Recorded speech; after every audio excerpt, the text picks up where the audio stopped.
बिस्मिल्लाहिर्रहमानिर्रहीम। सर सबसे पहले जो है वो इस सब्जेक्ट के बारे में जरा से डिस्कस करेंगे कि इस पर्टिकुलर सब्जेक्ट में कैफ 9 में हमसे एग्जामिनर क्या एक्सपेक्ट कर रहा है, क्योंकि हमने अभी ऑडिट की इसका ऑडिट फर्म का मुंह नहीं देखा। ठीक है जी, हम पहली दफा ऑडिट का सब्जेक्ट पढ़ रहे हैं। इसके बाद हमने फर्म जाना है, प्रैक्टिकली जो है वो प्रैक्टिकल एक्सपोजर लेना है, और फिर उसके बाद एक और ऑडिट का पेपर होगा, वो होगा जाके C5 6 ऑडिट का जो पेपर है वो C5 का लास्ट पेपर है। फिर इसके बाद एक और ऑडिट का पेपर होगा, वो होगा सर MSA 1 में जाके। ठीक है ना। तो सर अगर आपने इस पर्टिकुलर पेपर में अपने कॉन्सेप्ट क्लियर नहीं किए, चीजों को सही डायरेक्शन में नहीं पढ़ा, आगे जाके 2 पेपर और देने आप ये दिमाग में रखिएगा कि ये पेपर ओपन बुक नहीं है, लेकिन आगे के दोनों पेपर ओपन बुक है। ठीक है जी। तो ये ओपन बुक नहीं है तो इसका मतलब है सर इसमें मिला जुला रुझान रहेगा। चीजें आपको ध्यान में रख के जानी है। ठीक है जी। आपने ध्यान में चीजें नहीं रखी, आप फंसोगे इसके अंदर। ये नहीं कर सकते कि आप सिर्फ सुनो टीचर को और उसके बाद जाके आप इस हद तक काबिल हो चुके होंगे कि आपको कोई चीज याद नहीं करनी है, आपने जाके पेपर दे देना है। This is not the case, this is absolutely not the case. आपको चीजें याद करनी है। मैं ये नहीं वर्ड यूज करूंगा कि रट्टा मारना है, लेकिन आपको बहुत सारे प्रोसीजर्स दिमाग में रखने पड़ेंगे। ठीक है जी। चलो जी सर, बेटा बोर्ड देखो, सबसे पहले इस सब्जेक्ट को ना, इसके रिजल्ट को हम 7, 8, 9 से क्या 7, 8, 9 को कंपेयर करते हैं आपस में, क्योंकि ये ग्रुप है। तो इसका रिजल्ट किस तरह रहता है, पिछले 4 अटेम्प्ट के रिजल्ट आपके सामने रखा हूं। ठीक है।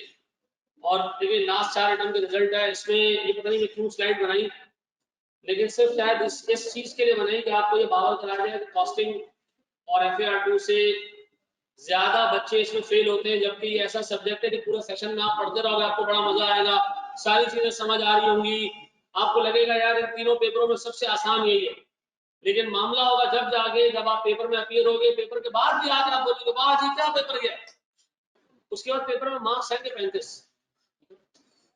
ऐसा क्यों सर? ये लॉ में मेरे साथ यही सीन हुआ। मैं तो मतलब अम्मा को बोल दिया था कि ये वाला पेपर निकल गया, पास हो गया। चलो जी, चलो जी मेरे बच्चों, बोर्ड पे देखो, बोर्ड पे देखो, बोर्ड पे देखो, बोर्ड पे देखो, बोर्ड पे देखो। प्यारा भाई बिल्कुल खामोश। देखो यार, इस सब्जेक्ट में सबसे बड़ा मसला ये है, इवन आप पेपर करने के बाद भी ना आपको नहीं पता होता कि पेपर आपका निकलेगा। उसकी वजह पता क्या है यार? देखो, हम लोगों को जिस तरीके से चीजें पढ़ाई जाती हैं, चाहे वो लॉ चाहे वो ऑडिट हो, हम उसको पढ़ते हैं, कॉन्सेप्ट क्लियर कर लेते हैं, हर एक चीज समझ आ जाती है। मसला ये कि हम लिखते नहीं है, केस स्टडी सॉल्व नहीं करते। आप एग्जाम का पेपर उठाएं, आपको एक सीधा सा केस नजर आएगा, लास्ट अटेम्प्ट के अंदर एक सवाल आया रिलेटेड पार्टी का, 9 मार्क्स का क्वेश्चन। वो 9 मार्क्स का क्वेश्चन ऐसा है जो 2 अटेम्प्ट पहले भी आ चुका है। इसके बावजूद बहुत सारे बच्चों से वो पिक नहीं हुआ। अच्छा कि स्ट्रेट क्वेश्चन था, मतलब ऐसा था कि सर उसमें रिलेटेड पार्टी का वर्ड नहीं था। उसने कहा जी हमने जो है वो एक चीज खरीदी है अपने एक ऐसी कंपनी से जहां हमारा कॉमन डायरेक्टर है, यानी एक डायरेक्टर हमारी कंपनी में भी डायरेक्टर है, वहां भी डायरेक्टर है। वहां पिक नहीं कर पाए लोग, चीजें नहीं पिक कर पाए। इसका मतलब अच्छा, फिर दूसरी जगह सर उसने ऐसे सवाल पूछे जहां पूरा सिनेरियो है, लेकिन जवाब में जो क्वेश्चन का आंसर करना था वो थ्योरेटिकल पार्ट था, 13-14 स्टेप्स थे। अब अगर जो टीचर आपको मार्केट में ये कहता है कि जी आप सिर्फ कॉन्सेप्ट क्लियर कर लें, आप खुद इंशाल्लाह ताला पेपर में लिख रहे होंगे, सबसे बड़ा झूठ। और दूसरी तरफ एक एक्सट्रीम ये है कि जी आप सारी चीजें याद कर लें और मैं आपको क्लास में याद करा दूंगा, सर ये वाला बच्चा भी कंफर्म फेल। आपको अपने कॉन्सेप्ट क्लियर करने और दूसरा सबसे बड़ा काम करना है, ड्राफ्ट करनी है चीजें, खुद सॉल्व करना, खुद बाकायदा बैठ के सवालों के सॉल्यूशन ड्राफ्ट करने, लिखना है, और आपके लिखे में से गलतियां निकालेंगे। ठीक है जी। मैं फिर आपको बता दूं, बगैर ड्राफ्ट की ऑडिट का पेपर किसी का बाप भी पास नहीं करवा सकता, चाहे आपकी अंग्रेजी आला नस्ल की हो, आला दर्जे की हो, आप ए लेवल्स बैकग्राउंड से आ रहे हैं। ठीक है जी। चाहे आपने सर ब्रिटिश काउंसिल में को 15 क्वालिफिकेशन दी अंग्रेजी में, नहीं। सारा मसला ये है कि एक थॉट प्रोसेस है, उसको आपने चैनलाइज करना है। पहली चीज क्या लिखनी है, फिर क्या लिखना है, फिर क्या लिखना है, फिर क्या लिखना है, ये आपने सर चीजें दिमाग में रखनी है। इस सिनेरियो आएगा उसमें 5 स्टैंडर्ड्स अप्लाई हो रहे हैं, मैंने पहले क्या जवाब देना है, फिर क्या जवाब देना है, फिर क्या जवाब देना है, प्लानिंग लेके चलनी है, फिर सर परफॉर्मेंस है, फिर सर एग्जीक्यूशन रिपोर्टिंग है। तो सर मैंने चीजों को ना ड्राफ्ट करना है, सिर्फ याद करके काम नहीं चलेगा। और सर मैं फिर आपको बता दूं, एक तरीका ये है कि यार मैं मतलब दूसरा सबसे बड़ा मसला इसके अंदर ये होगा, जो मैं क्लास में चीज पढ़ा रहा हूँ और जो नोट्स होंगे ना, 2 अलग अलग दुनिया होंगी। ARDD में ऐसा नहीं होगा। जो चीज पढ़ाऊंगा, जो चीज तो मैं मतलब याद करने के लिए चीज दूंगा, वो 100% ICAP के स्टडी टेक्स्ट के साथ सिंक्रोनाइज होगी। वो 100% मेरे क्लास लेक्चर के साथ सिंक्रोनाइज होगी। ये नहीं होगा कि मैं आपको एक चीज पढ़ाऊं, आप घर गए आपने स्टडी टेक्स्ट में ढूंढा, आपको मिला ही नहीं। स्टडी टेक्स्ट में 10 चीजें आपको ऐसी मिली जो मेरे नोट्स में नहीं है। और मैं आपको फिर बता दूं, कि आपकी किताब कवर नहीं करोगे ना 100% टाइम्स फेल होगी। 100 दफा पर्चा दोगे तो 100 दफा फेल होगी। आई आपकी किताब लाजमी कवर करनी है। ये बात मैं ऑडिट के लिए इसलिए कह सकता हूं कि पिछली 10 अटेम्प्ट के पर्चे उठाओ, आपको एक सिंगल क्वेश्चन ऐसा नहीं मिलेगा जो आई की किताब से बाहर आए। एक आध दफा आई की किताब से बाहर चीजें आई, लोगों ने ऑब्जेक्ट किया, उन्होंने सही कर ली, किताब में ऐड कर दी, ये नहीं कि माफी मांगी, अगली दफा के लिए किताब में ऐड कर दी। ठीक है जी सर, आप रिजल्ट देखेंगे, आप देखें ऑडिट, ये ब्लू वाला ऑडिट है आपके सामने सर। हाँ 20% भी सर। अभी आपने कॉस्टिंग का रिजल्ट इससे पहले देखा ना पिछली क्लास में 55%। आप देखें ऑडिट भी एक जमाने में 55% गया था।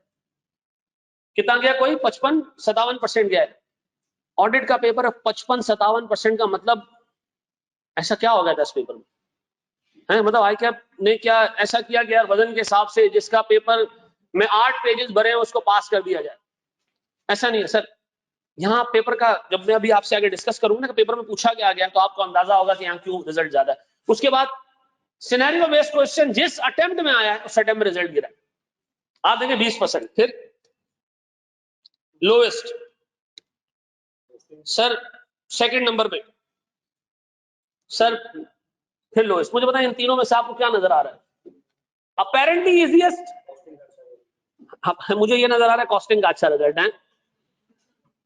मैं इस वक्त ब्लू को फोकस कर रहा हूं ना भाई, कॉस्टिंग में क्या चलेगा।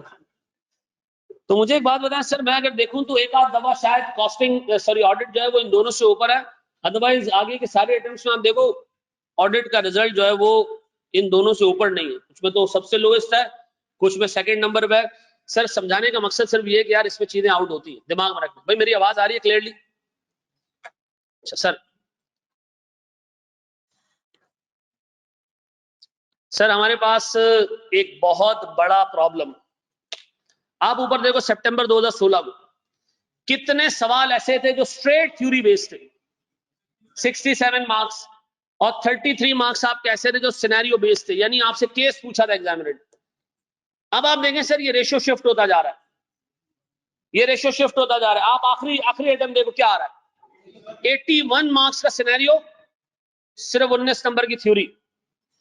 अब अगर कोई बंदा ये कहता है कि जी मैं ऑडिट जो है ना वो मतलब पेपर इंशाल्लाह ताला बस आने दो खाली, ठीक है जी, एक एक सिनेरियो में 4-4 5-5 स्टैंडर्ड लग रहे होते हैं, और आप जब एग्जाम हॉल के बाहर जाते हो जो आपने 5 सोचे होते हैं आपका दोस्त कोई अलग ही 5 सोच के आया होता है। ठीक है ना, मैं इसलिए कह रहा हूं जितने ज्यादा सिनेरियो जिसमें सॉल्व करोगे उतना काम बनेगा।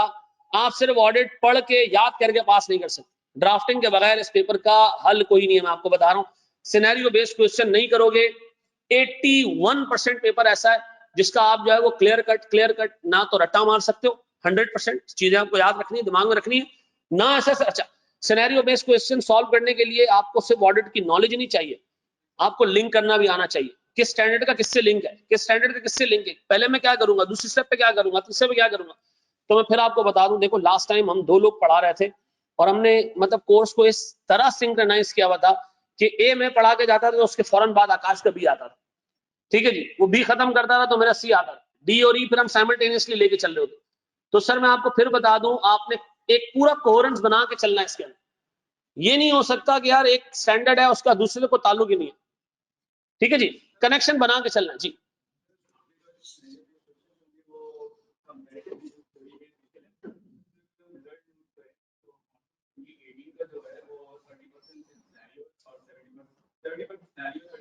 लेकिन उस सिनेरियो और इस सिनेरियो को कंपेयर करोगे ना तो फर्क तुम्हें ये मिलेगा कि एक सिनेरियो ऐसा जिसमें एक ही स्टैंडर्ड अप्लाई हो रहा है, फिर एक सिनेरियो में उनका दिल बड़ा हो गया, उन्होंने क्या किया, एक सिनेरियो में 2 स्टैंडर्ड डालना शुरू कर दिए, रिलेटेड पार्टी भी डाल दिया, सब्सिक्वेंट इवेंट भी डाल दिया।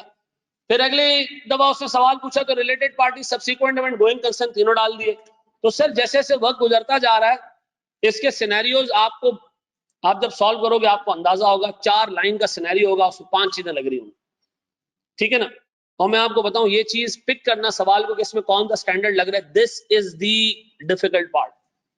एक दफा पता चल गया ना यार लिखना क्या है तो फिर आप लिख तो लोगे, लेकिन लिखना क्या है उसके लिए आपको ये पता होना चाहिए कि सर स्टैंडर्ड सिनेरियो पे कौन सा स्टैंडर्ड अप्लाई हो रहा है। अभी मैं आपको एग्जाम में कमेंट्स पढ़ाता हूँ, वो आप देखिएगा। अच्छा जी सर, हमारे पास ये आप लिखोगे, अब ये आप लिखोगे आप, सही। सर आपके पास ग्रिड में ना 5 एरियाज हैं। ये पहला एरिया है जिसके 15 से 20 मार्क्स हैं, ठीक है जी। इसमें सर हमारे पास आइजा 200 है जो हम अभी शुरू करेंगे आज। फ्रॉड है सर हमारे पास। सर हमारे पास कंपनीज एक्ट है, और सर हमारे पास आइजा 210 है। सर इसके 15 से 20 मार्क्स हैं, 15 से 20 मार्क्स हैं इस एरिया के, ठीक है जी। 15 से लेके 20 मार्क्स इस एरिया से आते हैं। इसमें 4 चीजें, 3 स्टैंडर्ड्स हैं। एक हमारे पास सर लीगल प्रोविजन है, जिसमें से आपने मतलब कैफ 3 में ये चीजें अच्छी खासी टाइम्स पढ़ी भी होंगी। जी मेरे बच्चों,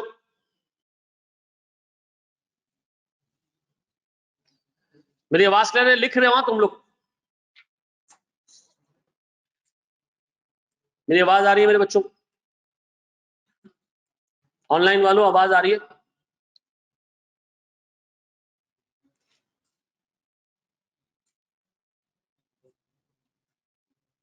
चलो जी,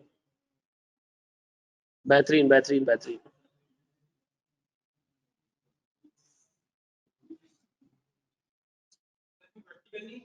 किसके अंदर प्रैक्टिकल को क्या कहोगे आप? नंबर्स वाला? नंबर्स वाला कुछ नहीं है इसमें, बहुत रेयर नंबर वाले आते हैं, रेशियोज वगैरह निकालने के लिए आते हैं इसमें, ठीक है ना। चलें जी, ये 4 एरियाज हमारे पास 15 से 20 मार्क्स के हैं, ठीक है। बड़े से बढ़ जाए, कोर्स लिखोगे पूरा सर, ठीक है ना। नंबर 2 एरिया सर हमारे पास, सर हमारे पास एरिया 2 परफॉर्मेंस ऑफ ऑडिट, ये भी सर हमारे पास 15 से 20 मार्क्स का है सर। और आप देख लेंगे सर इसके अंदर 10 स्टैंडर्ड्स हैं हमारे पास। सिर्फ इनके नंबर भी लिख लो ना तो बहुत है, स्टैंडर्ड नंबर लिख लो इसका।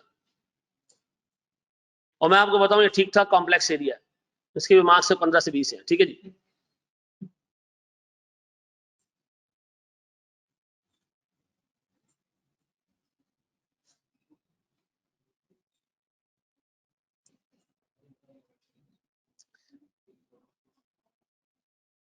मैं मतलब कॉल करता जाऊं, उसको बताता जाऊं। थैंक यू बेटा। सर मेरे पास आइजा 300 है प्लानिंग, 315 है ऑडिट रिस्क एंड रिस्पॉन्सिबिलिटी या रिस्पॉन्सेस टू रिस्क, फिर आइजा 330 है responses to risk sir.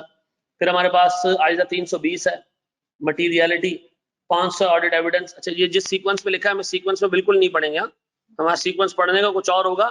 I cap की ग्रिड आई है, ठीक है ना। आइजा 520 एनालिटिकल प्रोसीजर्स है, ISA 230 हमारे पास डॉक्यूमेंटेशन है। फिर ऑडिट रिपोर्ट के सारे स्टैंडर्ड्स इसमें आ जाते हैं। 570 हमारे पास गोइंग कंसर्न है। और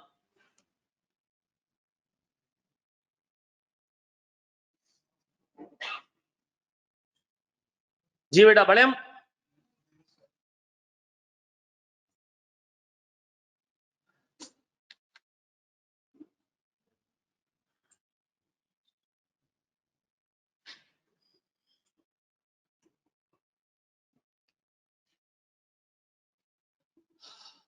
प्लीज वेट सर, ओके जी। सब मामला ऐसे चल रहे हैं कि शायद सिंध में जो है वो अगले हफ्ते से मामला थोड़े आउट हो जाए, ठीक है ना, बंद हो जाए शायद, ठीक है ना। ये तो मुझे पता था कि रमजान आएगा, इनके कोई टोपी ड्रामे शुरू होंगे, वैक्सीन लगवानी भी है लोगों को, ठीक है ना। तो अभी कोरोना की तीसरी लहर ने आना ही आना है, वैक्सीन लग जाएगी तो लहर भी चली जाएगी, ठीक है ना। मुझे लग रहा है यार, देखो कोरोना मुझे भी हुआ है, मैं ठीक भी हो गया, इतना बड़ा मसला नहीं था यार, जितना बड़ा हवा फैला हुआ था ना। मेरे फादर इन लॉ का उसमें इंतकाल भी हुआ, ठीक है ना। लेकिन मेरे फादर इन लॉ वैसे भी बहुत बीमार थे,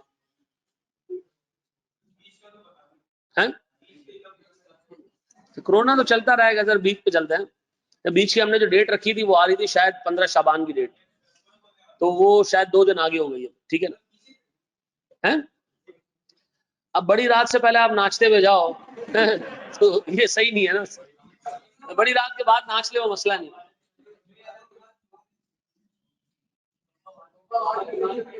लास्ट स्लाइड का स्क्रीनशॉट दे दो, पूरे प्रेजेंटेशन ही तुम लोगों को दे दूंगा। हैं यार देखो, इस पे मुझसे बहस नहीं करना। काशो चलो जी, बड़े एक स्टेप आगे हम।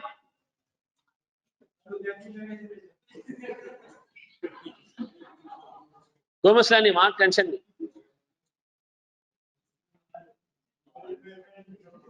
चलो जी सर, बड़े एक स्टेप सर। फिर हमारे पास थर्ड एलिमेंट आएगा सर। सर इसकी वेटेज भी 15 से 20 मार्क्स है। और सर इसमें हमारे पास ना ना ना ना पीछे जा भाई।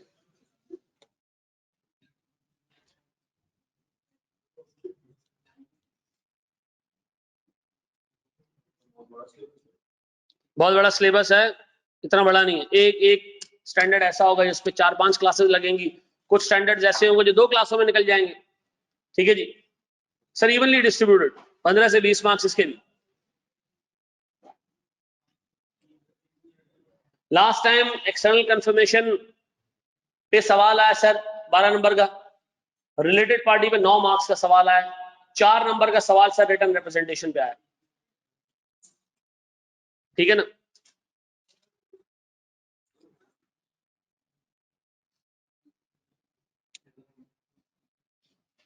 देखो यार, ये ग्रेड अपने सामने रखना ताकि तुम्हें अंदाजा रहे कि हमने कितना कोर्स कवर कर लिया। ठीक है ना, इन टर्म्स ऑफ मार्क्स भी और इन टर्म्स ऑफ मतलब एक्सटेंड भी, यार कितना कम कवर कर लिया है एरिया वाइज और मार्क्स वाइज। ठीक है, अच्छा जी, ये पूरा का पूरा ग्रिड मैं पढ़ाऊंगा। ठीक है, उस ग्रिड के अंदर आधा मैं पढ़ाऊंगा, आधा आकाश पढ़ाएगा जी। चले जी बड़े, आइजा का full form international standards on auditing. मैंने अभी तक कोई ऑडिट पे बात ही नहीं की, अभी सिर्फ तुम लोगों को लिखवा रहा हूं मैं।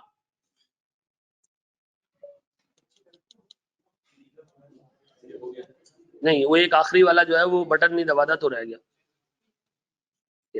रिव्यू एंगेजमेंट्स, आइए सारी रिव्यू एंगेजमेंट उस पर लिख लो। रिव्यू एंगेजमेंट लास्ट वाला पार्ट था, रिव्यू एंगेजमेंट। ठीक है जी सर, ये हमारे पास जनाब एक ग्रेड है कोड ऑफ एथिक्स की, ये भी 15 से 20 मार्क्स की है।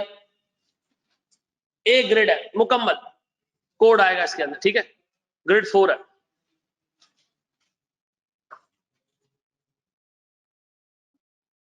सेट है जी, इसके अंदर कुछ नहीं, एक ही चैप्टर है ये पूरा, और ये बड़ा इंटरेस्टिंग चैप्टर है, पढ़ाऊंगा आपको तो अंदाजा होगा। केसेस हैं इसके अंदर सर।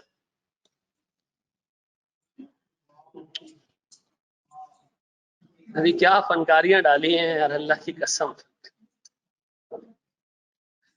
सर फिर हमारे पास एक और ग्रेड है आईटी की। सर ये हमारे पास 15 से 20 मार्क्स की है, लेकिन सर इससे जनरली 10 नंबर आते हैं, ज्यादा नहीं आते, 10 से 15 मार्क्स आते हैं। नहीं नहीं नहीं, information technology with respect to audit है। एक सेकंड के लिए, कौन सा पिछले वाला? FR2 से बहुत ऊपर है, तैमूर FR2 से बहुत ऊपर है। ग्रेड 3 में दिखा देता हूं मैं, प्रेजेंटेशन पूरी दे देता हूं ना शहरियार, ये पूरी प्रेजेंटेशन आप लोगों को दे देता हूं, अभी के अभी दे देता हूं। चले जी दोस्त, बड़े स्टेप आगे। अच्छा देखो, आप लोगों ने कोर्स तो अपने सामने लिख लिया ना पूरा। ठीक है जी, देखो मैं सिर्फ एक स्लाइड डिस्कस करूंगा, इसके बाद मैं आगे बढ़ जाऊंगा। ठीक है जी, आप सिर्फ सर वाई फेल से पहले ना, वाई फेल के आगे एक स्लाइड है, रीजन फॉर फेलियर, मैं उस पर नहीं जा रहा। ठीक है, मैं डायरेक्ट जा रहा हूं एग्जामिनर के कमेंट्स के ऊपर। सुनो, एग्जामिनर के मुंह से सुन लेते हैं ना, मैं तो आपको कहानियां सुनाऊंगा, इसमें ये होता है, इसमें वो होता है, एग्जामिनर के मुंह से सुन लेते हैं। Sir, the overall passing percentage in this attempt was 27% compared to 41% the previous attempt. It is commonly observed, was नहीं, मैं इसको is कहूंगा, अभी तक ये चल रहा है।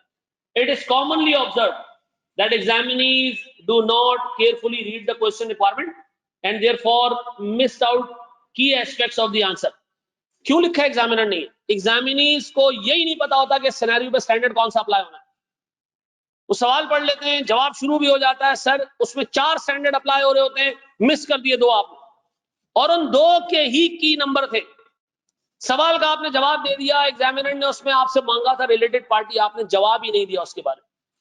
आपसे एग्जामिनर ने कहा भाई एक कंपनी ने अपनी पेरेंट कंपनी से लोन लिया और इंटरेस्ट उसका पे नहीं किया, डिफॉल्ट कर दिया, ठीक है जी। अब आप उस पर लिखना शुरू हो गए कि जी डिफॉल्ट हो गया तो गोइंग कंसर्न का इशू है, भाई रिलेटेड पार्टी ट्रांजैक्शन भी है वो, उस पर भी जवाब देना है, और वो related party transaction arms length पे नहीं है, उस पर भी जवाब देना है। सबसे इंपॉर्टेंट बात इस बंदे ने आखिरी लिखी है, वो देख लो। वो कह रहे हैं क्वेश्चन नंबर 1 में बहुत कम एग्जामिनर ने reason for reporting implication discuss की, 8 में ये डिस्कस नहीं किया, वो डिस्कस नहीं किया। लास्ट लाइन पढ़ो sir, last line, majority of the examinees performed well in straightforward memory based questions। सीधे सवालों में नंबर स्कोर किए, फ्लो चार्ट के डिसएडवांटेजेस एडवांटेजेस बताओ, आप छाप के आ जाओगे। लेकिन performed very poorly in scenario based questions which required the application of knowledge। देखो मसला ये है कि आप लोगों ने ऑडिट पढ़ना यहां पर है, अभी आपने अप्लाई नहीं किया, अप्लाई कब करोगे? फॉर्म में जाके। लेकिन उससे पहले ही वो आपसे क्या पूछ रहा है? एप्लीकेशन पूछ रहा है। और सर देखें एक दफा उसने जलील किया आपको किस चीज के ऊपर कि सिनेरियो बेस्ड क्वेश्चन लोगों से हैंडल नहीं हो रहे, आगे हैं। उसने कहा अच्छा जी, अगली अटेम्प्ट में सर फिर पढ़े sir, it was commonly observe that examinees performed well in question which involved learning, whereas struggled in the question which requires application of knowledge। यानी उर्दू जुबान में कह रहा है मनुष्यों तुम लोगों ने सिनेरियो बेस्ड क्वेश्चन में कोई अच्छा परफॉर्म नहीं किया। ये कब बोला इसने? स्प्रिंग 2020 में, ठीक है जी, यानी करीब में सर। फिर उसके बाद सर उसने कहा मेरी और हटी हुई है, बेटर परफॉर्मेंस वाज ऑब्जर्व का भाई आप लोगों ने कंपैरेटिवली अच्छा काम किया है, जबरदस्त जी। हाउएवर, ये वर्ड जहां पे भी आए, ये बेगम वाला वर्ड है, आप बहुत अच्छे शौर हैं, लेकिन ठीक है, लेकिन क्या गया, अब जो कहानियां शुरू होंगी ना। अच्छा जी, result was still up not up to the mark. Main reason for below average performance was inability of the examinees to implement theoretical knowledge to scenario based question. हटी हुई एग्जामिनर की। अब एग्जामिनर आपको क्या कह रहा है? Examinees are advised to practice the application of concept by attempting scenario based questions of past examinations. वो कह रहा है बेटा आप सिनेरियो बेस्ड क्वेश्चन क्यों नहीं करके आ रहे हो? 3 अटेम्प्ट से बोल रहा हूं तुम्हें। हमने कहा ठीक है, अगली अटेम्प्ट चेक करो। फिर अगली अटेम्प्ट में उसकी और हटी हुई है सर, है उल्टा आ रहा है, कोई मसला नहीं है, मतलब वो पीछे से मतलब आप देख लें कहां से आ रही है, अभी तक गन चल रही है। अच्छा जी सर, फिर it has been observe that student have a tendency to write what they knew rather than what was being asked.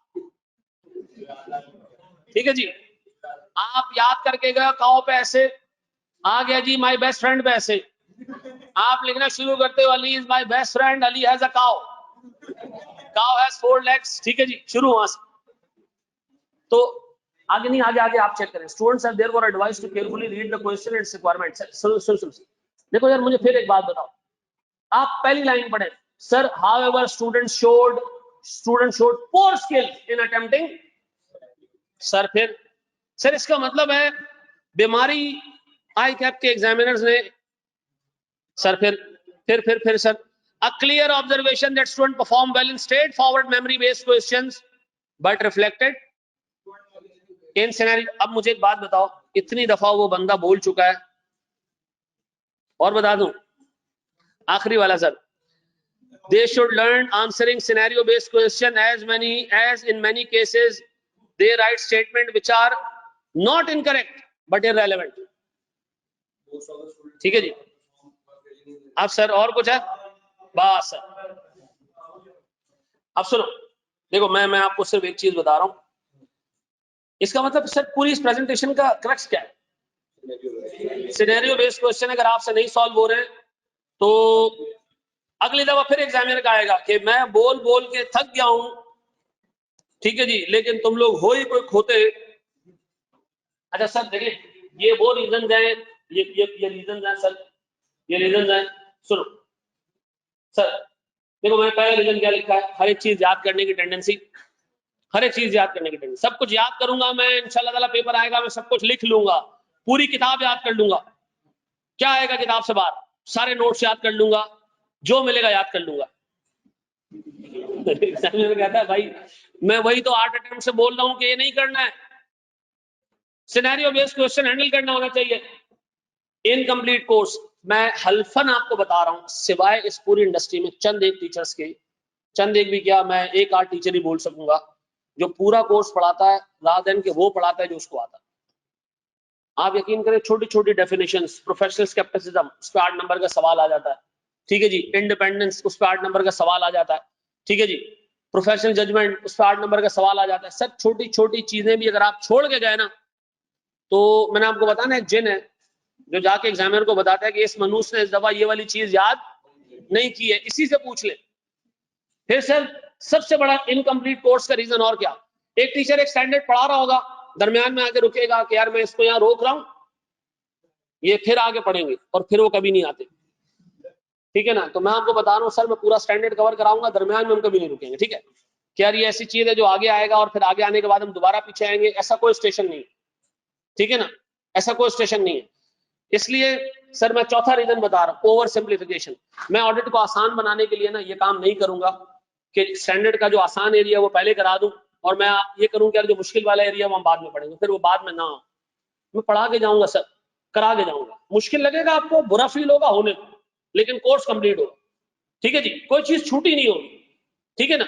Management की सर जितनी रिस्पॉन्सिबिलिटीज है मैं आज डिस्कस करके जाऊंगा, उसमें से 2 खाऊंगा नहीं कि यार बच्चों को समझ नहीं आएगा, नहीं, मैं पहले उसके लिए पूरा ग्राउंड बनाऊंगा, टाइम लगाऊंगा उसके ऊपर, मैं आपको समझा के जाऊंगा, कोई चीज छोड़ेंगे नहीं, ठीक है जी। फिर सर हमारे पास ये तो हमने आगे की सारी चीजें देख ली ना सर, मिसिंग लेक्चर्स हम सबको पता है, वो कोने वाले को ना मैं डिस्कस नहीं कर रहा, समझ जाओ, यहाँ लाइब्रेरी में लोग बैठे होते हैं, कैंटीन में लोग बैठे होते हैं, ये 6 महीने ना, इसमें रमजान भी है, बकरा ईद भी है, मुहर्रम भी है, थोड़ा चीजों का एहतराम करके टाइम सही जगह लगा लेना, ठीक है जी। है अम्मी के साथ बैठो बेटा घर में, सही जी। सर मैं इसको मजीद वो नहीं कर रहा, हम अपने कोर्स पे आते हैं डायरेक्ट। मुझे बताओ इस पूरी पूरी समरी, पूरी डिस्कशन का या पूरे इसका जो है वो क्रक्स क्या है सर? वेरी गुड सर, एक लफ्ज, क्या चीज? सर आपने सही तरीके से सिनेरियो बेस्ड क्वेश्चन अटेम्प्ट करने, अदरवाइज कोई हिसाब किताब नहीं है सर। अच्छा जी मेरे प्यारे बच्चों, क्या मेरी आवाज आ रही है तुम लोगों ऑनलाइन वालों? क्या मेरी आवाज आ रही है ऑनलाइन वालों? आ रही है। अब मेरे बच्चों जरा तरीके तमीज से एक चीज समझने वाली है सर, वो सुनना जरा दोस्त। मुझे एक बात बताएं सर, ये ऑडिटिंग का आगाज कहां से हुआ?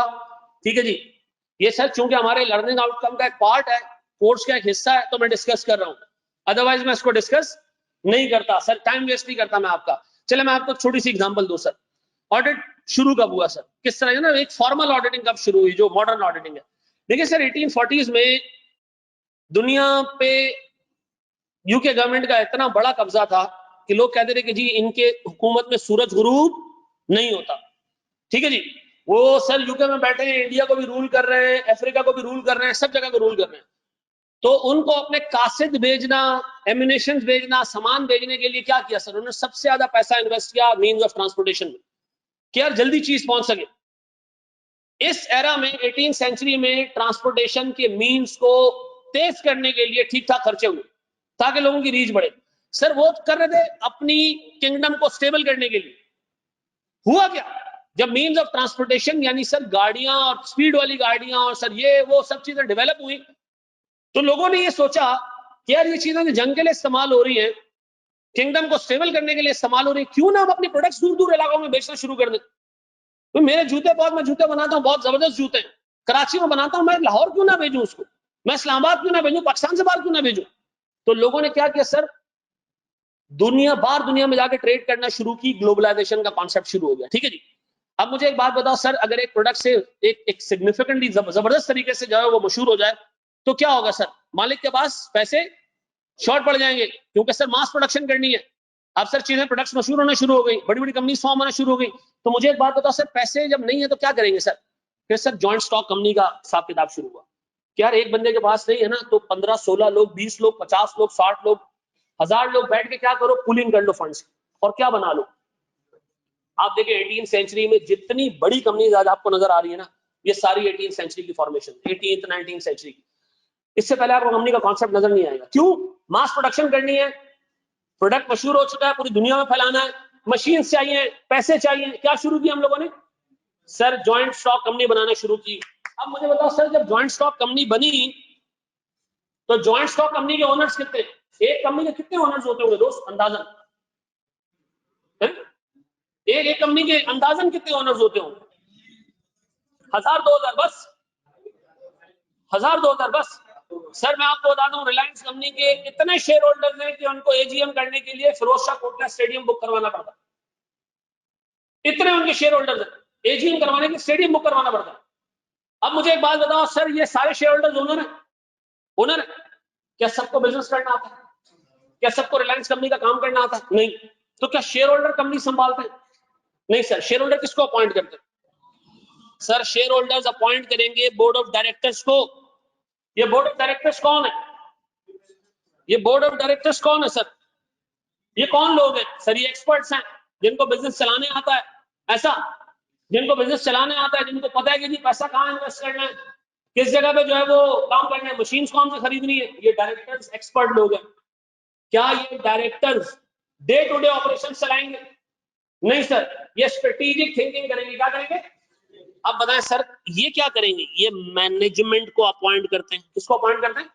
मैनेजमेंट को अपॉइंट करते हैं। पूरे ऑडिटिंग स्टैंडर्ड्स में आप बोर्ड ऑफ डायरेक्टर का नाम नहीं सुनोगे, आप नाम सुनोगे दोज चार्ज्ड विद गवर्नेंस, ये वर्ड सुनोगे, दोज चार्ज विद गवर्नेंस। हम इसको कहेंगे TCWG। ठीक है जी, ये वर्ड नाम भी देखो, इसका मतलब क्या है? ये वो लोग हैं जिन्होंने कंपनी को संभालना है, गवर्नेंस से काम है इनका।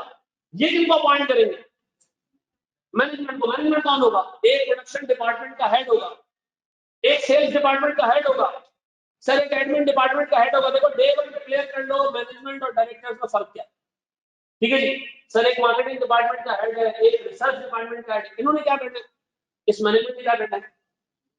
इस मैनेजमेंट ने सर पूरी की पूरी एम्प्लॉय बेस क्रिएट करनी है। क्या क्रिएट करनी है? Employ base. अब बताओ सर, अगर आपसे ऑडिटिंग स्टैंडर्ड क्या है? शेयर होल्डर हमें पता है वो रहा ऊपर, मैनेजमेंट, मैनेजमेंट किसको कहेंगे? बोर्ड ऑफ डायरेक्टर्स, और इसको मिलाकर मैनेजमेंट भी कहते हैं। सर अगर वो गए दो चार्ज विद गवर्नेंस, तो किसकी बात हो रही है? बोर्ड ऑफ डायरेक्टर्स की बात हो रही है, ऐसा? सर अगर वो कहें एम्प्लॉइज, तो किसकी बात हो रही है? सर ये सारे लोगों की जो डिपार्टमेंटल हेड है, इनके अलावा जो नीचे बचते हैं, क्या है सर? अब बताइए सर, स्टैंडर्ड वर्ड यूज हुआ मैनेजमेंट, मैनेजमेंट में कौन कौन आएगा? ये दोनों आ जाएगा। लेकिन सर बोर्ड ऑफ डायरेक्टर्स के लिए वो आमतौर पे एक स्पेसिफिक वर्ड भी यूज करता है, कौन सा? रोज चार्ज विद गवर्नेंस। ऐसा है? ऐसा है मेरे बच्चों। तो मुझे एक बात बताओ सर, शेयर होल्डर पैसा लगाने के बाद घर चले गए, बिजनेस संभाल कौन रहा है? बोर्ड ऑफ डायरेक्टर संभाल रहे, किसके थ्रू? सर मैनेजमेंट और एम्प्लॉइज के थ्रू। ऐसा? मैनेजमेंट और एम्प्लॉइज के थ्रू ये बिजनेस संभाला जा रहा है। अब मुझे एक बात बताएं सर, होगा क्या? शेयर होल्डर तो घर पे बैठा है, संभाल में लोग रहे, फिर क्या होगा? एक पॉइंट पर शेयर होल्डर पूछेगा क्या किया तुम लोगों ने, क्या कमाया, क्या कंपनी को कमा के दिया, हमने इतना पैसा खर्च किया, तुम लोगों को बिठा के गए, क्या कमाया तुम लोगों ने? तो सर क्या होगा? साल के एंड में एक मीटिंग होगी, एनुअल जनरल मीटिंग होगी, जिसमें क्या प्रेजेंट होंगे सर? अकाउंट्स प्रेजेंट होंगे, फाइनेंशियल स्टेटमेंट्स प्रेजेंट होंगे। कौन बनाएगा फाइनेंशियल स्टेटमेंट? मैनेजमेंट बनाएगी। कौन बनाएगी? मैनेजमेंट बनाएगी। बिजनेस संभाल कौन रहा है? मैनेजमेंट संभाल है। किसके लिए? शेयर होल्डर्स के लिए। सर साल का एंड आया, सारे डायरेक्टर्स बैठे हुए और पीएनएल बन रहा है। सर शेयर होल्डर्स ने पैसा इन्वेस्ट किया, कोई 1000 रुपया, कितना? 1000 रुपया पीएनएल बन रहा है। सुनो, पीएनएल में सेल्स आ रही है सर 200 रुपए की, कॉस्ट ऑफ गुड्स सोल्ड आ रही है से कोई 120 रुपए की। कितने का सर हमारे पास जीपी है? 80 रुपए का। सर ऑपरेटिंग एक्सपेंसेस हैं 40 रुपए की। सर फिर कुछ स्पेसिफिक एक्सपेंसेस हैं, बैड डेट्स है सर मेरे पास 10 रुपए का। सर मेरे पास एनआरवी लॉसेज है। एनआरवी लॉसेज किसके होते हैं? इन्वेंट्री के, 20 रुपए की। सर मेरे पास रिपेयर्स के एक्सपेंस है 20 रुपए का। गौर तो सुनो। और सर मेरे पास से मिसाल के तौर पर इंपेयरमेंट एक्सपेंस है से 15 रुपए का, मुझे बताओ क्या आ रहा है प्रॉफिट, क्या आ रहा है प्रॉफिट, लॉस आ रहा है सर कितना, सर 25 रुपए का लॉस है, ऐसा। अब ये 8 डायरेक्टर्स बैठे हैं, इन 8 डायरेक्टर्स को अपॉइंट किसने किया, शेयर होल्डर्स ने किया, ऐसा। अब इनकी हालत टाइट हो रही है, इन्होंने कहा भाई ये बिल्ली को गड्डी बांधेगा कौन, एजीएम में जाकर हम दिखाएंगे कि शेयर होल्डर्स तुमने 1000 रुपए इन्वेस्ट किए और लानत है तुम्हारी और हमारी दोनों की शक्लों पे, हमारी इसलिए कि हमने कमाया कुछ नहीं और तुम्हारी इसलिए कि तुमने हमें अपॉइंट किया है जी। अब हम सोच रहे हैं कि यार शेयर होल्डर्स आएंगे तो ज्यादा गेम हो जाएगी खराब। अब इनमें ना एक बड़ा, समझ जाओ मैं जो बोलना नहीं चाह रहा, ये बड़ा ही होशियार एच, ठीक है, ये बंदा, ये डायरेक्टर में एक बहुत तेज डायरेक्टर है, ठीक है जी, इसका नाम है छोटू, क्या नाम है, छोटे से कद का बंदा, छोटू छोटू बोलते हैं इसको सर, ये है चार्टर्ड अकाउंटेंट। एक छोटू ने कहा यार मेरे पास एक आइडिया है, इधर शेयर होल्डर है ही नहीं, इधर शेयर होल्डर नहीं है, नहीं है तो हम क्या कर सकते हैं, बहुत सारे एक्सपेंसेस ऐसे हैं जिसको हेरफेर कर सकते हैं ना, वो तो एजीएम में आएंगे, उन मनुष्यों को पता क्या उसमें से आधे डॉक्टर हैं, आधे इंजीनियर हैं, ठीक है जी, आधे जो है वो वडेरे, आधे जो है वो कोई चौधरी है, आके वो बैठेंगे, उनको कद्दू पता बेनिफिट्स क्या होता है, तो एक काम करते हैं कुछ गोली कराते हैं, कुछ हिसाब किताब आउट करते हैं। उन्होंने कहा बेनिफिट्स का मतलब क्या होता है, जो शायद बैड हो जाए वे तो नहीं है ना, इसको काम करते हैं जीरो कर देते, क्या करते हैं जीरो कर देते। फिर एनआरवी लॉसेस, एनआरवी लॉसेस का मतलब क्या, हमें लग रहा है कि इन्वेंट्री जब बेचेंगे तब लॉस हो गया, अभी तो नहीं बिकी ना, हटाओ इसको।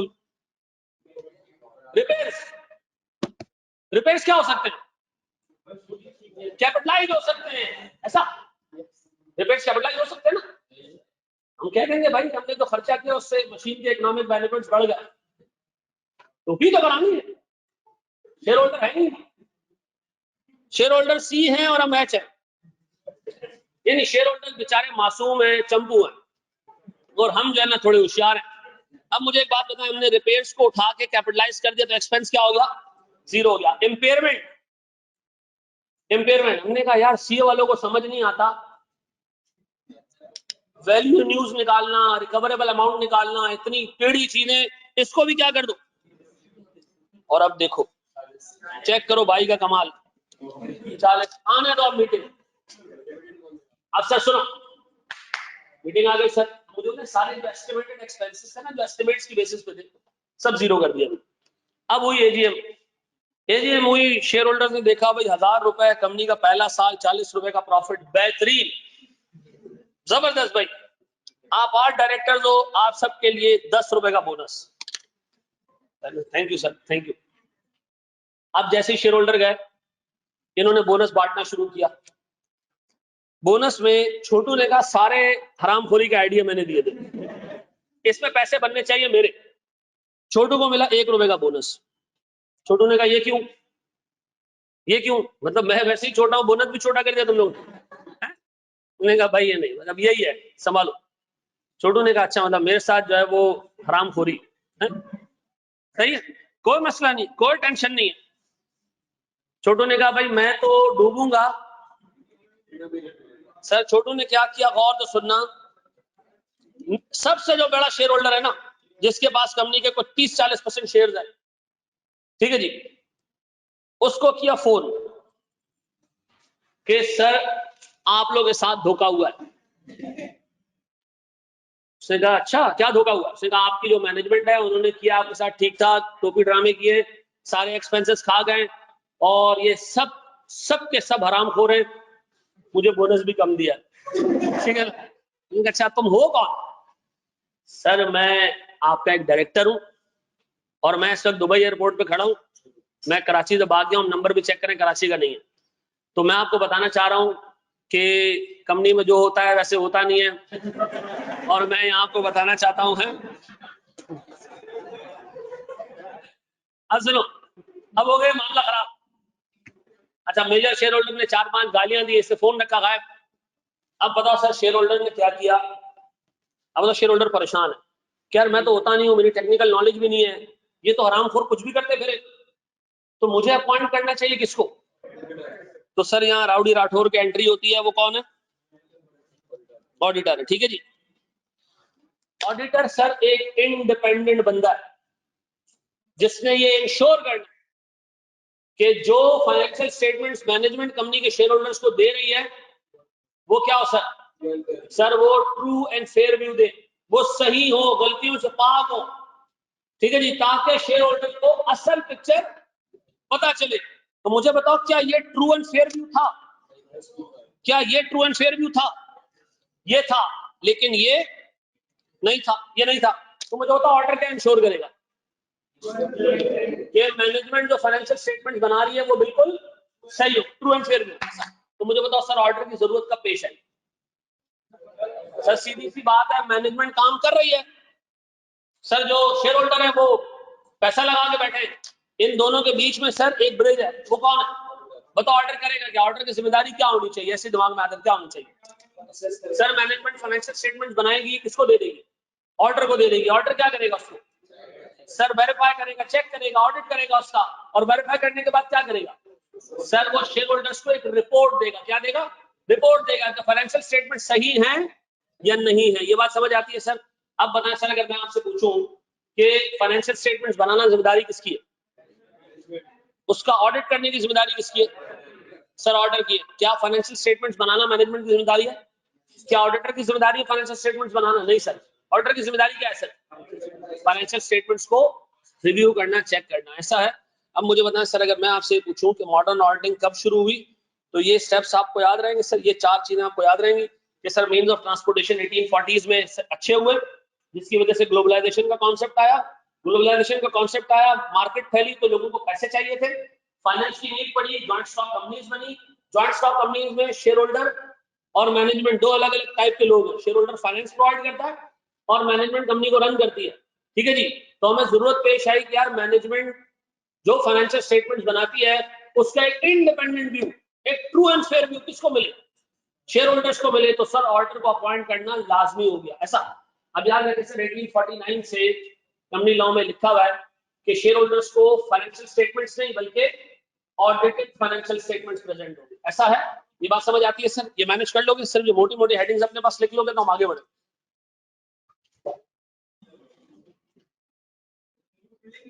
ये पूरे नोट्स मिलेंगे, किताब मिलेगी आपको बाकायदा, ठीक है जी। और सर याद रखिएगा, किताब होगी एक तरफ, ये हैंड रिटन नोट्स होंगे एक तरफ, आपको याद यही रहेगा जो आपने क्लास में पढ़ा। तो उसको तरीके से लिखना, मैं ये इंश्योर करूंगा कि नोट्स की सारी चीजें क्लास में मैं लिखवा दूंगा, ठीक है ना? ये साइड वाले पॉइंट्स लिखने की जरूरत नहीं है, अंग्रेजी है इसकी, एक्सप्लेन किया हुआ है, ठीक है। बस ये 4 लिखना है, ठीक है जी। ये आपको पूरा पीडीएफ मिल जाएगा, टेंशन नहीं लो।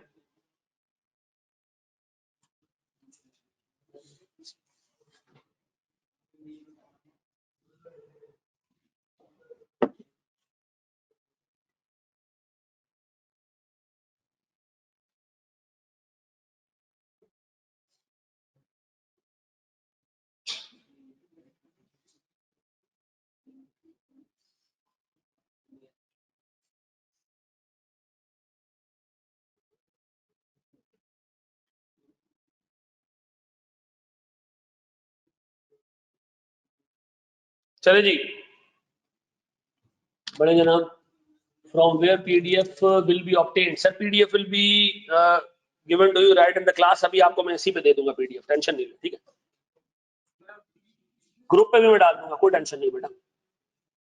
एक दफा क्लास हमारी रिदम में आ जाए ना, बच्चे साहब जनाब सेट हो जाए, तो फिर ग्रुप बना के मैं दिमाग में रखना है, इस बैच में रमजान भी है, इस बैच में बकरा ईद भी है, मुहर्रम भी है, तो कॉस्टिंग की जिस तरह क्लासेस लगेंगी बाकी चीजें भी लगेंगी। कल मैं बड़ी मुश्किल से मैंने मतलब नहीं हो पाई कल, नहीं तो मैं कल भी कॉस्टिंग और ऑडिट की क्लास लगवाता, कल सिर्फ FAR2 की क्लास लग पा रही है क्योंकि बाकी जो है वो सब्जेक्ट शुरू करने कल। अदरवाइज सर वीक के 5 दिन क्लासेस होंगी, शायद 6ठे दिन भी हो शुरू में, ठीक है जी। अगर आपको आराम करना है, सुकून करना है, बहुत सारे कॉलेज हैं जो वीक में 4 दिन क्लासेस रखते हैं, ठीक है, आप उनसे पढ़ सकते हैं। लेकिन हाँ, ना किसी का नाम नहीं लेना यार। अच्छा वो सही कह रहे, तारिक मेहता का उल्टा चश्मा बोल रहा था, लेकिन किसी इंस्टीट्यूट का नाम ना, मुझे बुरा लगेगा कि मेरे इंस्टीट्यूट का नाम कोई नहीं ले, ठीक है। नाम नहीं लो, बाकी सबको ले लो, लेकिन नाम नहीं। पॉलिटिकली सही नहीं है।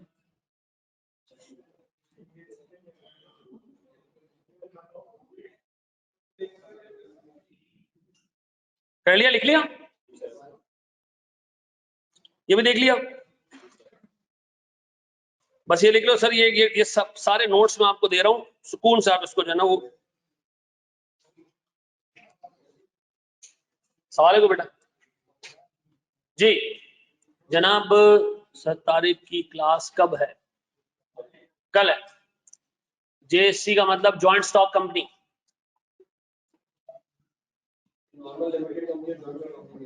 क्या चीज? एक ही बात है, इस पे भी एक कहानी है, ज्वाइंट स्टॉक क्यों कहते हैं उसको। असर की नमाज कब होती है? हो गया टाइम, हो गया 5:45 ना। तो तुम लोग ने असर की नमाज नहीं पढ़ी, तो बस 5 मिनट में चलते, रुक जाओ। चलो चलो चलो मेरे बच्चों, आगे आगे आगे, शाबाश शाबाश शाबाश, बड़े कर लिया, लिख लिया, कॉपी कर लिया। 6:15 पे ऑफ कर, नहीं मैं अपना पूरा टाइम लूंगा, घंटे का पूरा इस्तेमाल, ठीक ठीक है जी। अच्छा मेरे प्यारे बच्चों, बड़े मैं आपके सामने एक छोटा सा डायग्राम रख रहा हूं, लिख लिया ना पीछे वाला सारा। चलो ऐसे ही आउट ऑफ द कॉन्टेक्स्ट एक चीज डिस्कस कर रहा हूं ताकि आपका दिमाग बना सके, ठीक है। मुझे एक बात बताओ, आपने कभी सोचा है कि कंपनी जब गुड्स परचेज करती है तो कैसे परचेज करती होगी? बस हम ऑर्डर दे देते हैं, गुड्स आ जाती हैं, हम रख लेते हैं, ऐसे ही है? नहीं सर, फिर क्या होता है? फिर क्या होता है सर? बिल्कुल मिलेगा साकिब सर। देखिए सबसे पहले तो आप ऑर्डर देंगे कस्टमर को, सर ये सप्लायर को कि मुझे ये चीजें चाहिए, वो स्टॉक आपके पास आपके गोडाउन पे आपकी फैक्ट्री पे आएगा, स्टॉक आएगा सर, आप उसको रिसीव करोगे। जब आप स्टॉक रिसीव करोगे ना, गौर से सुनना, आप एक डॉक्यूमेंट बनाओगे हमेशा, जिस डॉक्यूमेंट को मैं क्या नाम देता हूं, गुड्स रिसीट नोट, ये कहलाते हैं GRN बनाऊंगा कि भाई मैंने ट्रक से क्या क्या चीजें उतारी और अपने वेयर हाउस के अंदर लेके गया, ठीक है जी। ये एक डॉक्यूमेंट इंडिकेट करेगा इस पे, और कोई क्वांटिटी के अलावा और कोई चीज नहीं होगी, रेट वेट नहीं होगा इसके ऊपर। क्या होगा सर? क्वांटिटी होगी, भाई ये घी के डब्बे इतने होते रहे, तेल के डब्बे इतने होते रहे, पकौड़े समोसे का सामान इतना होता रहा, ये सारा आप लिखोगे। इसके बाद ये सारा सामान जो आपने ट्रक से उतारा होगा, कहां इसको जाके डाल दोगे? वेयर हाउस में डाल दोगे, ऐसा। अब वेयर हाउस में पड़ा होता है एक लेजर, जो आप लोगों ने दबा के इंट्रोडक्शन टू अकाउंटिंग में बनाया, जिसको हम कहते हैं स्टॉक लेजर, ऐसा। FIFO LIFO, weighted average, perpetual periodic, ऐसा याद आ रहा है? सर हमने उस स्टोर लेजर को अपडेट कर दिया। देखो सबसे पहले क्या किया, गुड्स उतरवाई ट्रक से, GRN बनाया, गुड्स और GRN दोनों भिजवा दिए कहां पर? वेयर हाउस में। वेयर हाउस में एक और रिकॉर्ड पड़ा है, किस नाम का? Store laser. उसको सर हमने अपडेट किया कि इतने इतने यूनिट्स हमारे पास आ चुके हैं। स्टोर लेजर को अपडेट करने के बाद सर हमने इनवॉइस और GRN, जो सप्लायर से मिली थी इनवॉइस और जो GRN ने खुद बनाया था, दोनों भिजवा दी किसको? फाइनेंस डिपार्टमेंट वाले को। क्या करना है फाइनेंस डिपार्टमेंट वाले ने? इस इनवॉइस को पे ऑफ करवा देना। क्या करवा देना? अब बताओ सर, इनवॉइस डिपार्टमेंट, जो फाइनेंस डिपार्टमेंट है, इसको इनवॉइस मिलेगी कहां से? वेयर हाउस से मिलेगी। कहां से? ये अपनी तरफ से कोई पेमेंट नहीं कर सकता, ऐसा। मुझे बताओ सर, ये पूरा सिस्टम लगाया हुआ है क्या इंश्योर करने के लिए? जो सामान आया है वो पूरा का पूरा वेयर हाउस में जाए, जो सामान वेयर हाउस में आया प्रॉपर्ली रिकॉर्ड हो सर, जो रिकॉर्ड हो सर उसकी ही पेमेंट हो, अपनी तरफ से कोई पेमेंट एक्स्ट्रा किसी को भी ना हो। ये बात समझ आती है ना? इसको लिखना नहीं है, इसको सिर्फ समझना है। मुझे बताया पूरा सेटअप लगाया हुआ, किसने लगाया सेटअप? कंपनी के मैनेजमेंट ने।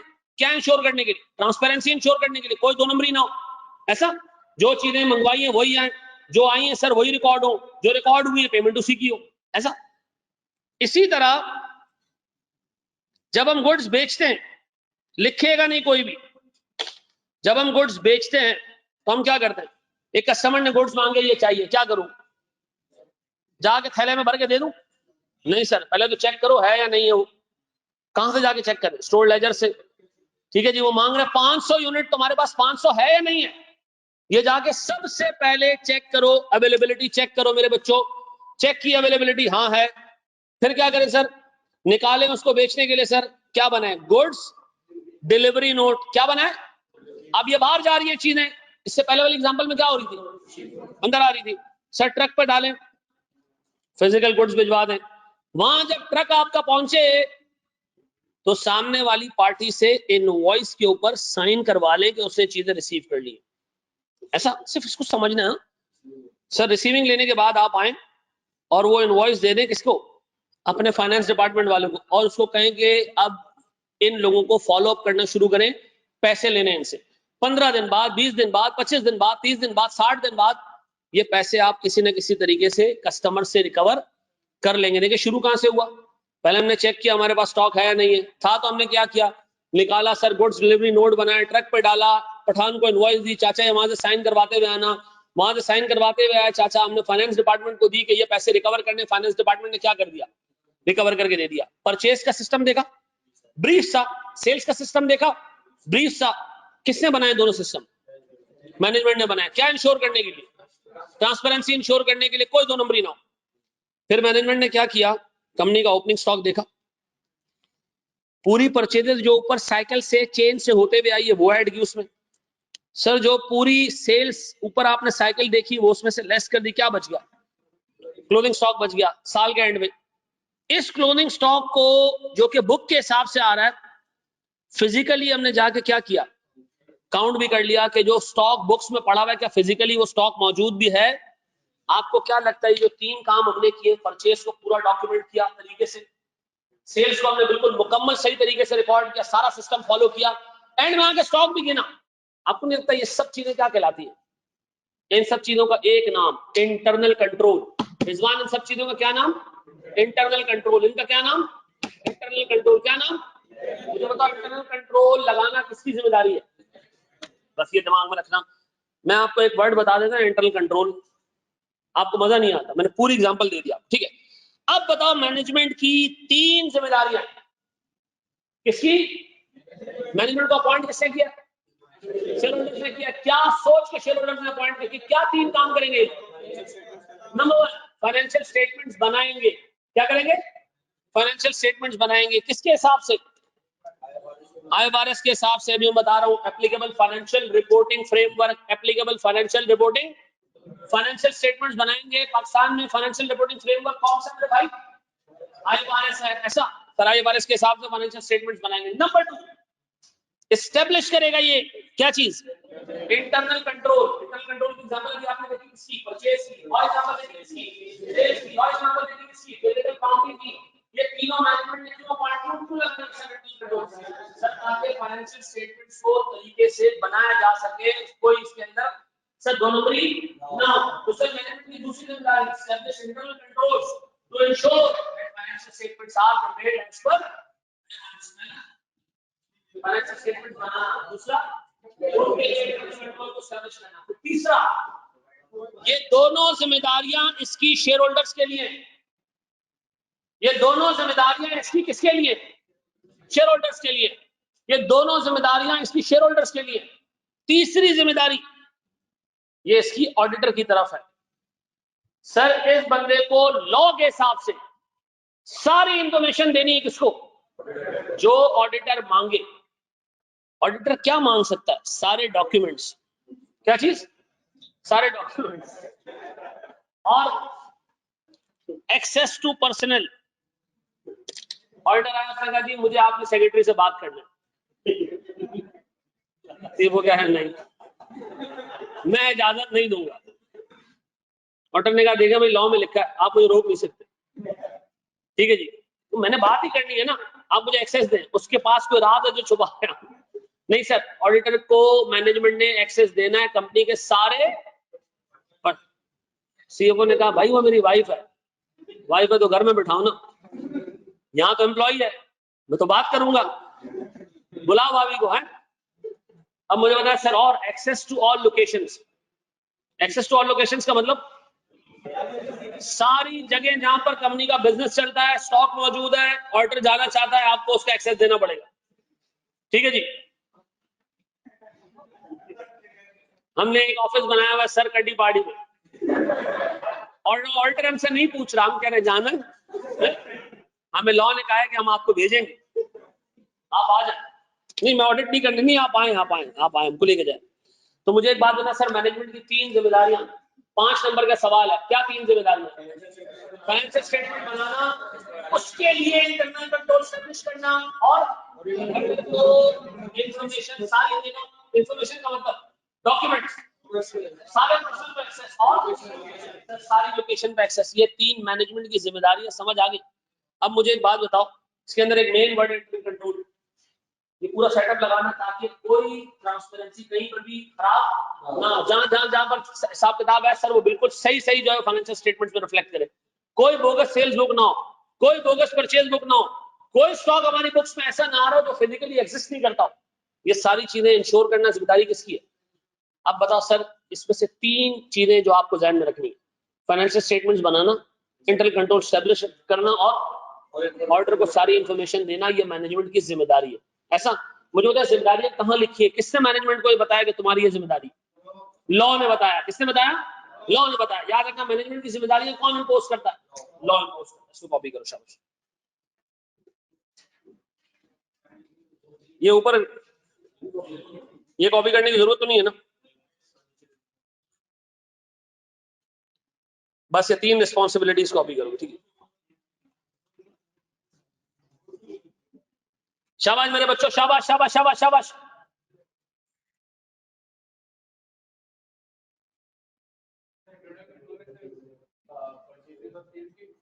नहीं बहुत सारे कैश कलेक्शन के प्रोसीजर्स हैं, कैश एक्सपेंस के प्रोसीजर्स हैं, फिक्स एसेट खरीदने का प्रोसीजर्स हैं, बेचने के प्रोसीजर्स हैं, ठीक है ना?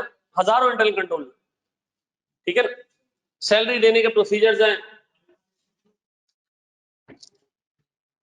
सर सेकंड वाला पॉइंट दोबारा एक्सप्लेन कर दें, दैट इज फाइनेंशियल स्टेटमेंट से रिलेटेड। देखो मुझे एक बात बताओ हसन, इंटरनल कंट्रोल्स क्या इंश्योर करते हैं कि रिकॉर्डिंग बिल्कुल वही हो जो ट्रांजैक्शन हुई है। सेल हुई है तो रिकॉर्डिंग सेल्स की प्रॉपर्ली हो, परचेज हुई तो प्रॉपर्ली परचेज की रिकॉर्डिंग हो। एक चीज परचेज ही नहीं हुई उसकी रिकॉर्डिंग ना हो, ये गलत हो जाएगा सर कि आपने परचेज की नहीं रिकॉर्ड कर लिया, परचेज किया रिकॉर्ड नहीं किया, ये भी गलत बात है। सर कंट्रोल इसलिए लगाए जाते हैं कि सारी ट्रांजैक्शन जो हो रही है वो प्रॉपर्ली बुक्स तक पहुंच जाए, ठीक है जी? फाइनेंशियल रिपोर्टिंग फ्रेमवर्क, अभी इसको एक्सप्लेन करना है, मैंने डिटेल में एक्सप्लेन करना है।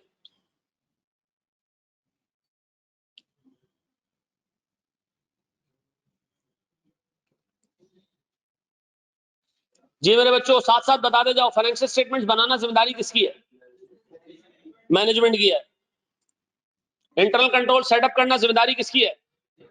मैनेजमेंट की है। क्या ऑडिटर जो है वो मैनेजमेंट से कुछ भी मांग सकता है? हाँ, लेकिन ऑडिट के कॉन्टेक्स्ट में, ठीक है जी? मैं सर ऑडिटर को हर एक लोकेशन का जो है वो एक्सेस देना है, वो डायरेक्टर को कह रहा है मुझे आपके घर आना है। नहीं जो जहां बिजनेस कर रही है कंपनी, वो लोकेशन। हाँ जी, तू घर पे बिजनेस करता है कोई है?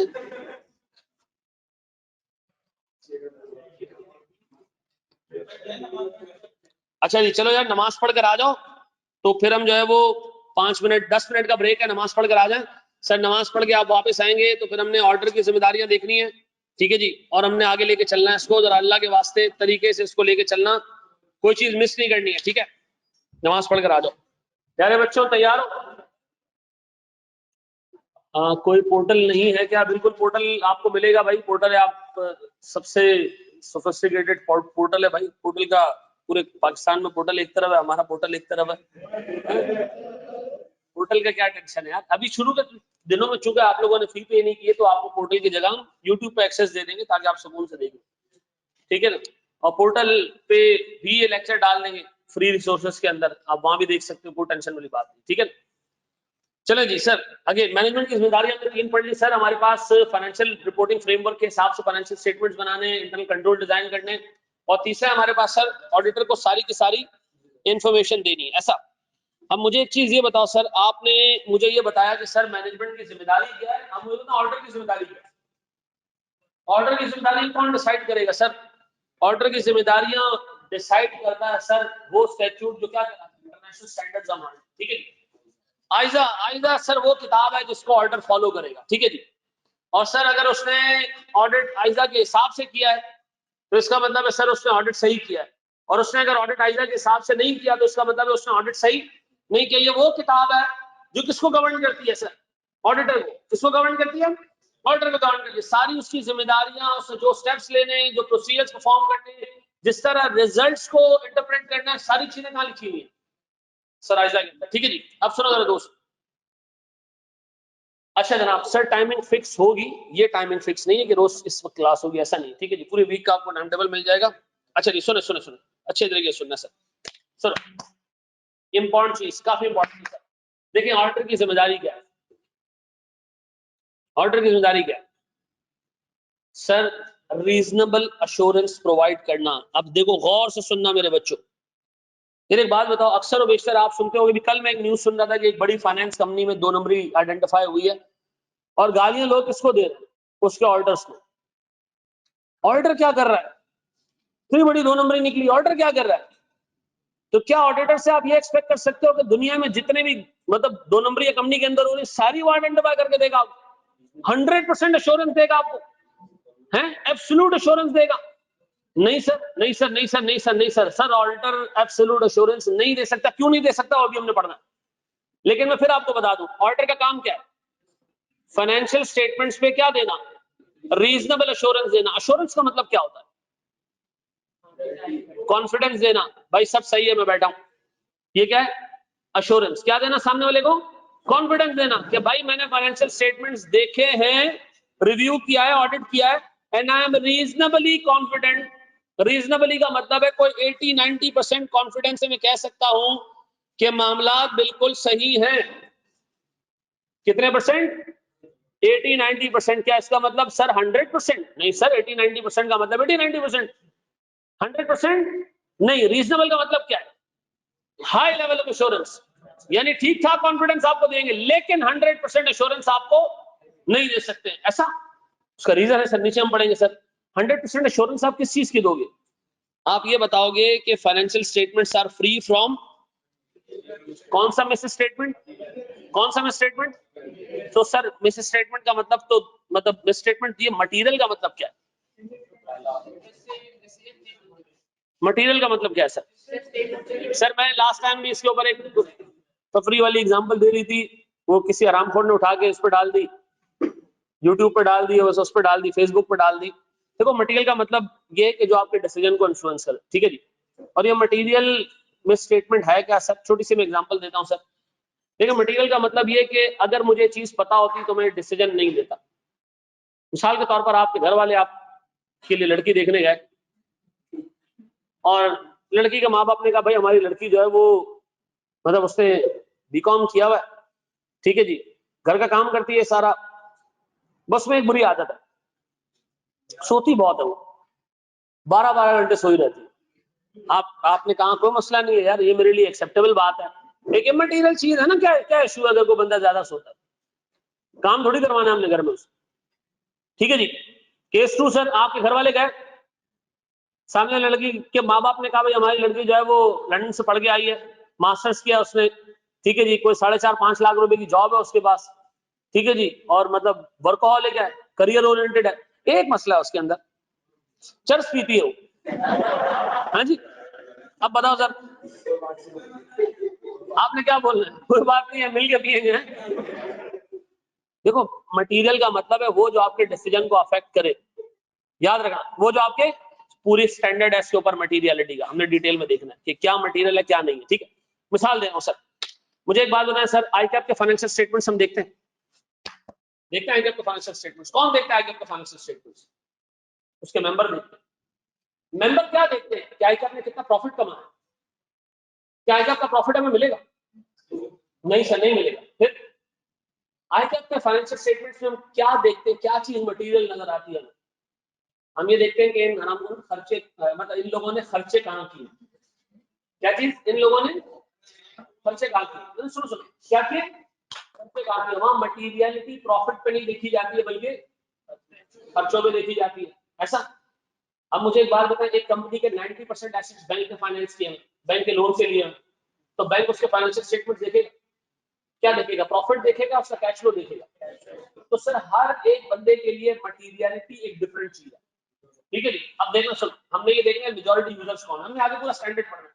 स्टैंडर्ड आपको ये कह रहा है कि जनाब ऑडिट की जिम्मेदारी है कि प्रोवाइड, यानी शेयर होल्डर को आप ये कहते हो कि भाई 80-90% चीजें मैंने देख ली हैं और मेरे हिसाब से फाइनेंशियल स्टेटमेंट में कोई बड़ी मिस्टेक, कोई बड़ा मटेरियल मिसस्टेटमेंट नहीं, ठीक है, और मैं आपको उसके ऊपर रिपोर्ट दे रहा हूं, ठीक है। ये जिम्मेदारी ऑडिटर की जिम्मेदारी क्या है, फाइनेंशियल स्टेटमेंट पे रिपोर्ट दे, किस चीज की, कि भाई रीजनेबली मैं मतलब पक्का हूं कि इसके अंदर कोई बड़ी गलती नहीं। दूसरी चीज सर, उस बंदे ने अपनी ऑडिट की फाइंडिंग्स, जो ऑडिट में उसको चीजें मिली है, वो कम्युनिकेट करनी है बहुत सारे लोगों को, शेयर होल्डर्स को भी कम्युनिकेट करनी है, कुछ चीजें जो आप रेगुलेटर्स को भी कम्युनिकेट करोगे, कुछ चीजें ऐसी जो आप आईकैप को कम्युनिकेट करोगे, कुछ चीजें ऐसी है जो आप लॉ एनफोर्समेंट एजेंसीज को कम्युनिकेट करोगे अगर वो निकलती है। मिसाल के तौर पर मैं ऑडिट कर रहा हूं और मुझे पता चला कि सर टैक्स फाइनेंसिंग हो रही है कंपनी से, तो सर मेरे ऊपर ये लॉ की रिक्वायरमेंट है, क्या करना है, रिपोर्ट करना। सर ऑडिटर का दूसरा काम क्या है, सर सारी चीजें देखते हुए, पूरा स्टैट्यूट देखते हुए, जिन जिन लोगों को कम्युनिकेशन करनी है ऑडिट फाइंडिंग्स, आपने क्या करना है, लोगों को कम्युनिकेट करना है। पहली रिक्वायरमेंट क्या है सर, उसकी पहली जिम्मेदारी क्या है, रीजनेबल एश्योरेंस देना है। 100% एश्योरेंस नहीं दे सकता, 100% एश्योरेंस नहीं दे सकता कोई भी, रीजनेबल एश्योरेंस देनी है। क्यों 100% नहीं दे सकता, अभी बता रहा हूं। नंबर 2 क्या करना है सर, कम्युनिकेट करनी ऑडिट फाइंडिंग्स बहुत सारे लोगों को, जो लॉ में लिखा हुआ है वो भी हमने आगे देखनी है सर।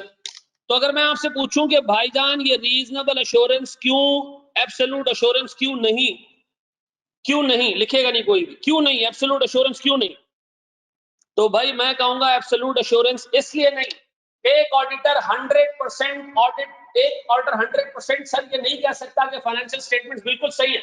रीजन, मुझे एक बात बताओ सर, एक तो सबसे पहले एस्टिमेट्स इन्वॉल्व है, किसमें, कहां गया भाई, फाइनेंशियल स्टेटमेंट्स में क्या इन्वॉल्व है, एस्टिमेट्स इन्वॉल्व है। 2 मिनट रुकना प्लीज, अच्छे तरीके से इस चीज को दिमाग में बिठाना है। मैं फिर रिपीट कर रहा हूं, ऑर्डर को क्या देना है सर, रीजनेबल एश्योरेंस या एब्सोल्यूट एश्योरेंस, रीजनेबल एश्योरेंस। मुझे एक बात बताओ सर, मैं एक एसेट खरीदता हूं, इस एसेट की कॉस्ट है 1 लाख रुपए, पीपी है ऐसा, इस एसेट की इंस्टॉलेशन कॉस्ट 20,000 रुपए ऐसा, इस एसेट की डिसमेंटलिंग होगी आज से ठीक 5 साल बाद 32,210 रुपए में, क्या होगी, डिसमेंटलिंग होगी। कब, क्या होती है डिसमेंटलिंग कॉस्ट, आइडिया क्या होती है डिसमेंटलिंग कॉस्ट, सर उखाड़ के इस एसेट को निकालना, जमीन साफ करके देनी है सर, बना के देनी है, खर्चा कितना आएगा इसके ऊपर, 32,210। सर कितने साल बाद, 5 साल बाद, कितने साल बाद, इसका मतलब आप अज्यूम कर रहे हो कि 5 साल इस एसेट की लाइफ है, ठीक है जी। तो बताओ इसकी 5 साल में प्रेजेंट वैल्यू निकालते हैं, याद आ रहा है, अब बताओ सर मैं इसकी प्रेजेंट वैल्यू निकालूं तो कितनी निकलती है, 32,210 डिवाइडेड बाय, अज्यूम कर रहे हैं कि 10% का एक इंटरेस्ट रेट है, 5 क्या आ रही है, क्या आ रहा है सर, ये 20,000 आ रहा है। सर क्या होता है dismantling cost, very good sir, जो खुदाई करते हैं सर, वेरी गुड, कितना जी, 20,000। एसेट खरीदा कितने का, 1 लाख का, इंस्टॉलेशन का खर्चा कितना, 20,000 का। सर आपको नहीं लगता present value of decommissioning cost, हमने बचपन में पढ़ा है FAR 1 में, कि हम ये भी क्या करते हैं, एसेट की कॉस्ट में ऐड कर देते हैं। बताओ एसेट कितने का हो गया, 1,40,000। ये एसेट कितने साल चलेगा, 5 साल चलेगा, 5 साल बाद हम इसको बेच देंगे। सर मेरा अंदाजा है 5 साल बाद इस एसेट की रेजिडुअल वैल्यू सर कोई 15,000 रुपए होगी, कितनी होगी, या से 25,000 रुपए होगी। तो सर 25,000 माइनस करके डेप्रिशिएट करूं, 25 डिवाइडेड बाय 5 कितना, कितना जी, कितना जी, 1,15,000 डिवाइड बाय 25 कितना, 5 कितना, 20। बताओ एसेट खरीदा कितने का, 1 लाख का, इंस्टॉलेशन कॉस्ट कितनी पे की, 20,000। सर हमने 32,210 रुपए की सर प्रोविजनिंग, मतलब खर्चा करना 5 साल बाद, उसकी प्रेजेंट वैल्यू निकाली, क्या 20,000, वो एसेट की कॉस्ट में ऐड कर दी। याद आ रहा है ना भाई, किया है ना FAR 1 में। अब बताओ हमने एसेट को साल के एंड में डेप्रिशिएट किया, 1,40,000 minus 25 divided by 5, depreciation expense कितना निकला। अब बताओ सर, आपको नहीं लगता ये जो आपने डेप्रिसिएशन एक्सपेंस निकाला, इसमें कितने एस्टिमेट्स इन्वॉल्व, कितने एस्टिमेट्स इन्वॉल्व। पहला एस्टिमेट, एंड पे आके हम इतनी बड़ी डिसमेंटलिंग कॉस्ट पे करेंगे, हमारा अंदाजा पक्का पता तुम्हें इतना होगा? नहीं सर, अंदाजा। ये एसेट 5 साल चलेगा, अंदाजा। सर इंटरेस्ट रेट 10% रहेगा सारे सालों में, अंदाजा। सर यार चुप हो जा भाई। सर रेजिडुअल वैल्यू, अंदाजा। मुझे बताओ सर, इतने सारे अंदाजों के बाद एक एक्सपेंस निकला कितने का? तो क्या ऑडिटर का बाप भी इस पे एब्सोल्यूट एश्योरेंस दे सकता है? नहीं। क्यों? सीधी सी बात है सर, आगे जाके एसेट पता नहीं एंड में सर 32,000 की जगह 40,000 का खर्चा आ जाए। सर पता नहीं एसेट 4 सालों में खत्म हो जाए, 6 सालों में जाके खत्म हो। तो सर मुझे एक बात बताएं, जब इतने सारे अंदाजे फाइनेंशियल स्टेटमेंट्स में डले हुए हैं, तो किसी का अच्छा भी एब्सोल्यूट एश्योरेंस दे सकता है? नहीं सर। और मुझे बताएं, अंदाजे कहां आते हैं सर फाइनेंशियल स्टेटमेंट्स में? बैड डेट एक्सपेंस अंदाजा, एनआरवी लॉस अंदाजा, ठीक है जी। फिर सर मेरे पास और सर इंपेयरमेंट लॉस अंदाजा, ऐसा सर। सर एसेट्स की लाइफ अंदाजा। तो सर मुझे एक बात बताएं, अगर इतने सारे अंदाजे हैं, तो सर क्या आपको लगता है कि कोई बंदा 100% कह सकता है कि जो फाइनेंशियल स्टेटमेंट्स बने इसमें एक हर्फ इधर उधर नहीं होगा? यार बिजली के बिल में भी अंदाजे होते हैं। आप दिसंबर के महीने का बिजली का बिल नहीं आता, वो जनवरी में जाके आता है, आप उसका प्रोविजन बनाते हो, बाद में पता चलता है कि बिजली का बिल क्या आया, डिफरेंट आया, कम आ गया, ज्यादा आया। तो सर मुझे बताएं, अंदाजे तब्दील होते हैं, तो क्या कोई बंदा 100% एश्योरेंस दे सकता है? तो मुझे एक बात बताओ, कोई आपसे पूछे कि 100% एश्योरेंस क्यों नहीं दी जा सकती, तो पहला पॉइंट क्या आना चाहिए ध्यान में? सर फाइनेंशियल स्टेटमेंट्स में इतने सारे एस्टिमेट्स और जजमेंट्स हैं कि कोई बंदा 100% एब्सोल्यूट एश्योरेंस नहीं दे सकता। ये बात समझ आती है? सर ऑडिटर की जिम्मेदारी क्या है? एब्सोल्यूट एश्योरेंस देना या रीजनेबल एश्योरेंस देना? रीजनेबल का मतलब क्या है? हाई लेवल ऑफ एश्योरेंस, ठीक है जी। 80-90%, 100% नहीं। दूसरी चीज सर, 100% ऑडिट नहीं किया जा सकता। आपको क्या करना पड़ता है? सैंपल बेसिस पे काम करना पड़ता है। किस बेसिस पे? सैंपल बेसिस पे काम करना पड़ता है, ऐसा। सर जो बंदा पीएसओ का ऑडिट कर रहा है, आपको पता है पीएसओ के कितने पेट्रोल पंप्स हैं? सर पीएसओ के पेट्रोल पंप्स हैं 3690, 3689, ये उसके पंप्स हैं। और अगर एवरेज हिसाब किताब लगा लो, एक पंप से रोज के 200 लोग पेट्रोल भरवाते हैं, तो पीएसओ की सेल्स वेरीफाई करने के लिए आपको 30 साल बैठ के काम करना पड़ेगा। कितना? 30 साल बैठ के काम करना पड़ेगा। आपके अच्छे भी पीएसओ की 100% सेल्स वेरीफाई नहीं कर सकते, और मेजॉरिटी सेल्स होती भी कैश में। कर लो वेरीफाई। तो हमें काम करना पड़ता है किस पे? तो सैंपल बेसिस पे काम करके हम ये कह देते हैं कि सब कुछ सही चल रहा है। सही होता ना?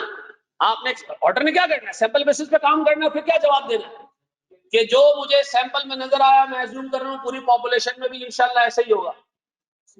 तो क्या आप ये कह सकते हो कि 100% ऑर्डर कॉन्फिडेंटली कह सकते? नहीं सर। अब सुने, मैं आपसे एक छोटी चीज पूछता हूँ, इसको छुपा के पूछता हूँ। बताओ के इलेक्ट्रिक के कितने कंज्यूमर्स होंगे? करोड़ों में। कितने? एक बंदा कह रहा है के इलेक्ट्रिक जो कि कराची में बिजली सप्लाई करती है, उसके 3 करोड़ कस्टमर्स हैं, ऐसा? तो क्या हर बंदे के अंदर के इलेक्ट्रिक में तार नहीं?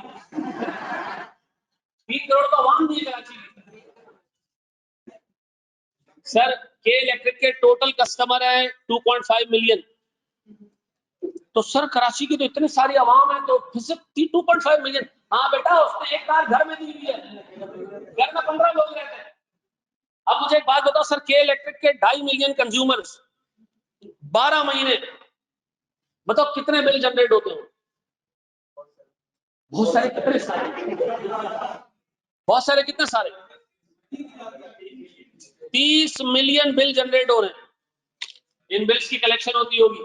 एक ऑडिटर सर सुपरमैन भी बन जाना, 30 मिलियन बिल्स को वेरीफाई, एक्सपेंसेस बाकी सारी चीजें तो छोड़ दो, रेवेन्यू वेरीफाई नहीं हो सकता 100%। और हम बात क्या कर रहे हैं, क्या देनी है हमने? Absolute assurance. नहीं सर, पॉसिबल नहीं। सर मैं और एग्जांपल देता हूं सर। पिज्जा हट के जो है वो 18,703 आउटलेट्स हैं, एचबीएल की 1700 ब्रांचेस हैं, सर यूनिलीवर के 400 प्रोडक्ट्स हैं। भाई इन कंपनी का जो ऑडिट करते हैं तो मतलब यार आप सोचो ना, 1700 ब्रांचेस एचबीएल, कितनी? और हम लोग जा रहे हैं, मैं एब्सोल्यूट एश्योरेंस दूंगा। आज तक जितने ऑर्डर आए सब ने काम हल्का किया है। आपका भाई आके इंशाल्लाह 100% एश्योरेंस, आपका बाप भी नहीं कर सकता, आपका भाई तो छोड़ो। तो मुझे एक बात बताएं सर, ऑर्डर काम किसकी बेसिस पे करता है? सैंपल बेसिस पे, सैंपल बेसिस पे, क्योंकि 100% वेरिफिकेशन ऑर्डर के लिए पॉसिबल नहीं है। सर चलो मैं एग्जांपल देता हूं, एक कंपनी में बहुत कम सेल है, गिनी चुनी इनवॉइसेस है, ऑर्डर ने 100% इनवॉइसेस देख ली, अब एब्सोल्यूट एश्योरेंस दे सकता है? क्यों? एस्टिमेट्स इन्वॉल्व है सर, उसके एसेट्स डेप्रिशिएट होंगे, उस पे एस्टिमेट्स इन्वॉल्व है, बहुत सारी जगहों पे एस्टिमेट्स इन्वॉल्व है। इसका मतलब है खाली सैंपल बेसिस लिमिटेशन नहीं है, और क्या लिमिटेशन है सर? एस्टिमेट भी लिमिटेशन है और सैंपल बेसिस पे ऑडिट करना भी लिमिटेशन है। ऐसा? अब सुनो सुनो सुनो सुनो, ये चीजें याद रखनी है, पूरा मैं नोट्स आपको दे रहा हूं। मुझे एक बात बताओ सर, आपका ईयर एंड आता है 31 दिसंबर में, मिसाल दे रहा हूं सर, ऐसा 31 दिसंबर के बाद आपसे लॉ ये कहता है कि 4 महीने के अंदर एजीएम करनी है। कितने महीनों में? 4 महीनों में एजीएम करनी है। एजीएम का मतलब है आपने 30 अप्रैल तक एनुअल जनरल मीटिंग करनी है, ऐसा है। और एजीएम में आपने क्या करना है? एजीएम में क्या करना है भाई? हमने financial statements, audited financial statements देने। कौन से financial statements? Audited financial statements देने, ऐसा। इसका मतलब है भाई 31 दिसंबर से अगर ऑडिट शुरू हो तो 30 अप्रैल तक जाएगा? नहीं सर, एजीएम का नोटिस जाता है 21 दिन पहले, यानी 9 अप्रैल। उस एजीएम के नोटिस के साथ जाते हैं ऑडिटेड फाइनेंशियल स्टेटमेंट्स। तो ये तो 21 दिन और कम हो गए हैं। इसका मतलब है मेरे पास कितने? 3 महीने और 9 दिन? नहीं सर, इससे पहले ना बोर्ड ऑफ डायरेक्टर्स की मीटिंग होती है जिसमें फाइनेंशियल स्टेटमेंट्स अप्रूव होते हैं। ये मीटिंग कम से कम 7-8 दिन पहले होती है। तो इसका मतलब है सर 1 अप्रैल। तो इसका मतलब है सर 1 अप्रैल, तो फिर नहीं सर, बोर्ड ऑफ डायरेक्टर्स की मीटिंग का नोटिस 7 दिन पहले जाता है। तो सर हमारे पास नोटिस ऑफ बीओडी मीटिंग, इसमें भी फाइनेंशियल स्टेटमेंट्स लगे हुए होते हैं। इसका मतलब है सर हमारे पास 23 मार्च। इसका मतलब है वो 2 महीने और 20-22 दिन आपको मिलते हैं ऑडिट करने के लिए। अगर आप 100% करना भी चाहो काम तो टाइम आपके पास नहीं है। तो मुझे एक बात बताओ, ऑडिट हम फिर क्या करते हैं सर? सैंपल बेसिस पे करते हैं सर, कुछ चीजें देखते हैं, कुछ नहीं देख पाते हम, इंपॉर्टेंट चीजें देख लेते हैं और उसी पे हम क्या करते हैं? अपना ओपिनियन बेस कर देते हैं, क्योंकि मेरे हिसाब से रीजनेबल चांसेस है कि इस फाइनेंशियल स्टेटमेंट्स में कोई एरर नहीं है, ऐसा। तो मुझे एक चीज ये बताओ सर, एक तो हो गया टाइम, लिमिटेड टाइम। दूसरा सर, आप मुझे बताएं हबीब बैंक की ऑडिट फी क्या होगी? है 2-2.5 लाख। अभी पकौड़े वाले का इससे ज्यादा ऑडिट फी। हाँ जी, ये बोर्ड पे बोर्ड में बेटा सारे सबूत इकट्ठे किए। सर हबीब बैंक की बैलेंस शीट गौर से देखो, 2000, बेटा चुप, बिल्कुल चुप, 2000 की बैलेंस शीट 2019 की, ये है सर 3227132397 सर, ऐसा। इसका मतलब इसके आगे 3 जीरो और, ऐसा। अमाउंट इन रुपीज 000 है ना? सुनो सुनो सुनो, ऐसा। इसका मतलब है sir hundreds of billions of rupees में बैलेंस शीट, ऐसा। मुझे बताओ ऑडिट फी कितनी दे रही है? गौर से देखो, 281 मिलियन रुपीज, यानी सर 2.3 करोड़ रुपए, 3.25 करोड़ रुपए में 1700 ब्रांचेस का ऑडिट करके टीम आ रही है। और बातों का सर बड़े बैंक्स का ऑडिट 2 ऑडिटर्स मिलकर करते हैं। फर्गसन केपीएमजी मिलकर करता है, केपीएमजी ईवाई मिलकर कर लेती है। इतने बड़े बैंक का ऑडिट एक ऑडिटर कर भी नहीं सकता अक्सर कुछ। तो मुझे एक बात बताओ सर, इतनी बड़ी फुटिंग पे बिलियंस ऑफ रुपीस की, hundreds of billions of rupees की ऑडिट फी कितनी है? सिर्फ 3.25 करोड़। कितने? 3.25 करोड़। अब मुझे बताओ 3.25 करोड़ है, मुझे बताओ सर एक ट्रेनी की फीस 13,000 है, मैनेजर की फीस, मैनेजर की जो है वो तनख्वाह लाख रुपए में, पार्टनर से कुछ 10 लाख रुपए लेके जाता है। तो इस पर टीम कितनी जानी चाहिए? कितने लोगों की टीम जाती है सर एचबीएल का ऑडिट करने? मैंने as an audit incharge HBL final किया जी। कितने लोग? 50 लोग। कितने? 50 लोग, इससे ज्यादा नहीं। 50 लोगों की टीम होती है ऑडिट करने के लिए। अब मुझे एक बात बताओ सर, 50 लोगों ने 2.5 महीने में ऑडिट फाइनलाइज करना है और हम सोच क्या रहे हैं, हम एब्सोल्यूट एश्योरेंस है, हमारा अब्बा भी एब्सोल्यूट एश्योरेंस नहीं दे सकता ऐसा। तो मुझे एक चीज ये बताओ, सबूतों के साथ मैंने आपके सामने चीजें रखी, हवा में बात नहीं कर रहे, मुझे बताओ हम क्यों 100% एब्सोल्यूट एश्योरेंस नहीं दे सकते सर, क्यों? एस्टिमेट्स इन्वॉल्व है, significant estimates involve. Number 2 sir 100% audit किसी का अब्बा भी नहीं कर सकता, इतनी ट्रांजैक्शंस किसी का अच्छा भी वेरीफाई नहीं कर सकता। हम क्या करते हैं, सैंपल बेसिस पे काम करते हैं सर। फिर सर हमारे पास टाइम इन कॉस्ट, हमारे पास टोटल को 2 महीने और 20-25 दिन का टाइम है जिसमें हमने ऑडिट करना है, चाहे ऑर्गेनाइजेशन कितनी बड़ी हो। और सर हमारी ऑडिट फी इतनी छोटी होती है कि हम सर लोग भर के लगा भी नहीं सकते, हमारी कॉस्ट की भी लिमिटेशन है। हमने इतने बड़े जाइंट बैंक में कितने लोगों को भेजना है, 50। यूनिलीवर की टीम जा रही है, यूनिलीवर की टीम जा रही है और यूनिलीवर पे एक बंदा जा रहा है, मैं 100% एश्योरेंस दूंगा। टीम कितने लोगों की है, 4 लड़के 2 लड़की नुमा, 6 लोगों की टीम है, ठीक है जी। उसको नहीं देख भाई,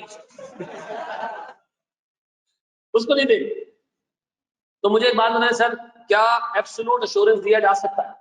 अब मुझे एक बात बताओ यार, आपको कुछ भी याद ना हो, आपको इतना तो याद होगा ना कि एस्टिमेट्स इन्वॉल्व है फाइनेंशियल स्टेटमेंट्स बनाने में, तो हम एब्सोल्यूट एश्योरेंस नहीं दे सकते। नंबर 2 सर हमारे सैंपल बेसिस पे ऑडिट होता है, हम 100% ट्रांजैक्शंस वेरीफाई नहीं कर सकते। जब मैं 100% ट्रांजैक्शन वेरीफाई नहीं कर सकता तो मैं 100% एश्योरेंस कैसे दूंगा, ठीक है जी।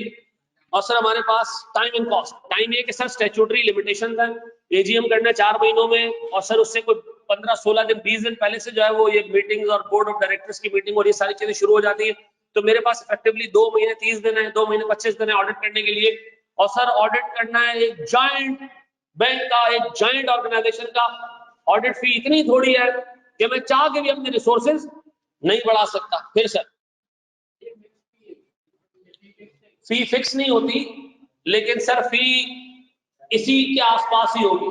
एचबीएल की फीस ये है ना, यूबीएल की फीस से को 20 लाख रुपए कम होगी। यूबीएल की ब्रांचेज है 1390, ठीक है जी। कितनी? अच्छा मुझे बताओ कितनी ब्रांचेस का ऑडिट होता होगा, चलो गैस करो, कितनी ब्रांचेस का ऑडिट होता होगा, गैस करो चलो। हैं? एचबीएल की सिर्फ 70 ब्रांचेस का ऑडिट होता है, और हम ओपिनियन देते हैं किसके ऊपर, 16 जो ब्रांचेस हम कहते हैं सब सही है। तो क्या वाकई आप ये समझते हो कि ऑर्डर जो आपको रिपोर्ट देता है उसके बाद आप आंखें बंद करके काम कर लो, है? नहीं नहीं, 100% तो सर किसी है सेलेक्ट करते हैं सर उसके हिसाब से, मटेरियलिटी के हिसाब से कि किसके पास कितना डिपॉजिट पड़ा हो, ठीक है ना। जिसके पास जितना बड़ा डिपॉजिट पड़ा है उससे होता ही है कि हम सर कुछ 70 ब्रांचेस में ना एचबीएल का 80% जो डिपॉजिट बेस है ना वो कवर हो जाता है। तो हम कहते हैं कुछ ब्रांचेस तो ऐसी बहुत छोटी है, इग्नोर करो, उस पर ऑडिट ना भी हो तो कोई मसला नहीं। तो सर हम टोटल 60 से 70 ब्रांचेस सेलेक्ट करते हैं, अभी शायद जो है वो 100 के करीब जा चुकी हो, सफिशिएंट नंबर इतना होता है, इससे ज्यादा नहीं होता, ठीक है। और ओपिनियन किस पे दे रहे हैं, 17 ब्रांचेस पे। दादा सब सही है, आपके भाई ने बोल दिया नहीं जी।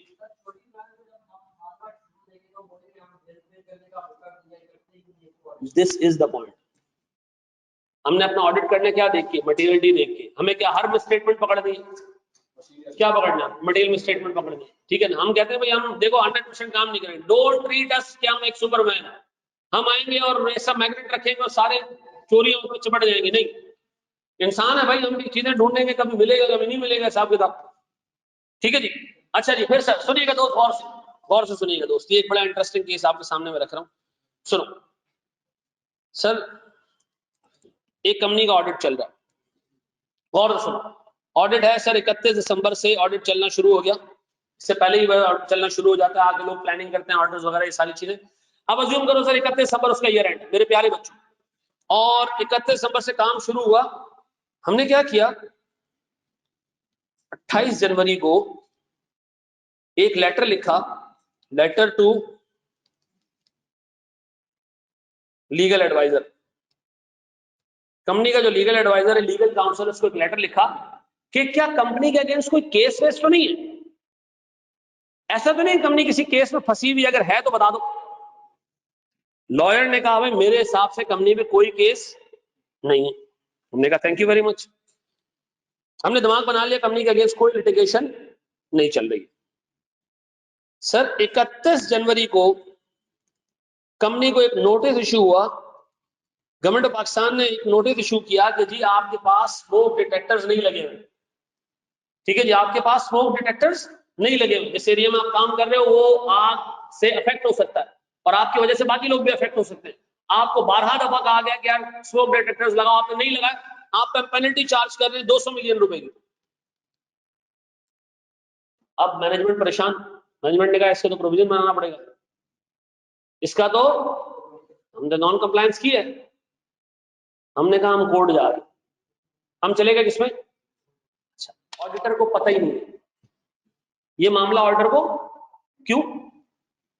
ऑडिटर थोड़े दिनों पहले ही तो उससे कंफर्मेशन ले चुका है कि कोई केस वेस तो नहीं चल रहा कंपनी का।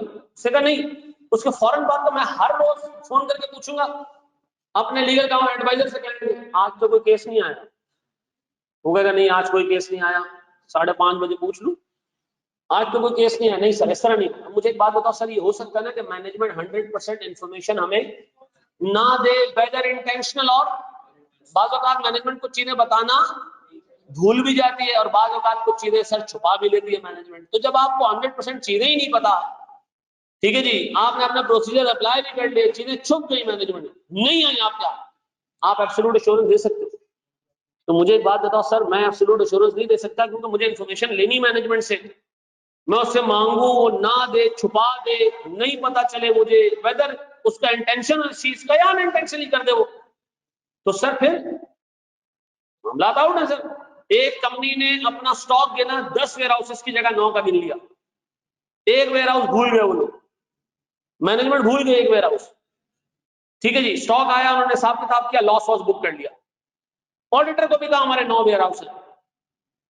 ऑडिटर भी कोई जबरदस्त चपड़गंजू था, उससे भी सर 9 वेयर हाउसेस के ऊपर हिसाब किताब कर दिया। बाद में जाके पता चला कि एक 10वां वेयर हाउस था जो मैनेजमेंट बताना भूल गई थी। अब मुझे बता कसूर किसका? तो नहीं, मैं ये पूछ रहा हूँ कि एब्सोल्यूट एश्योरेंस दे सकता है?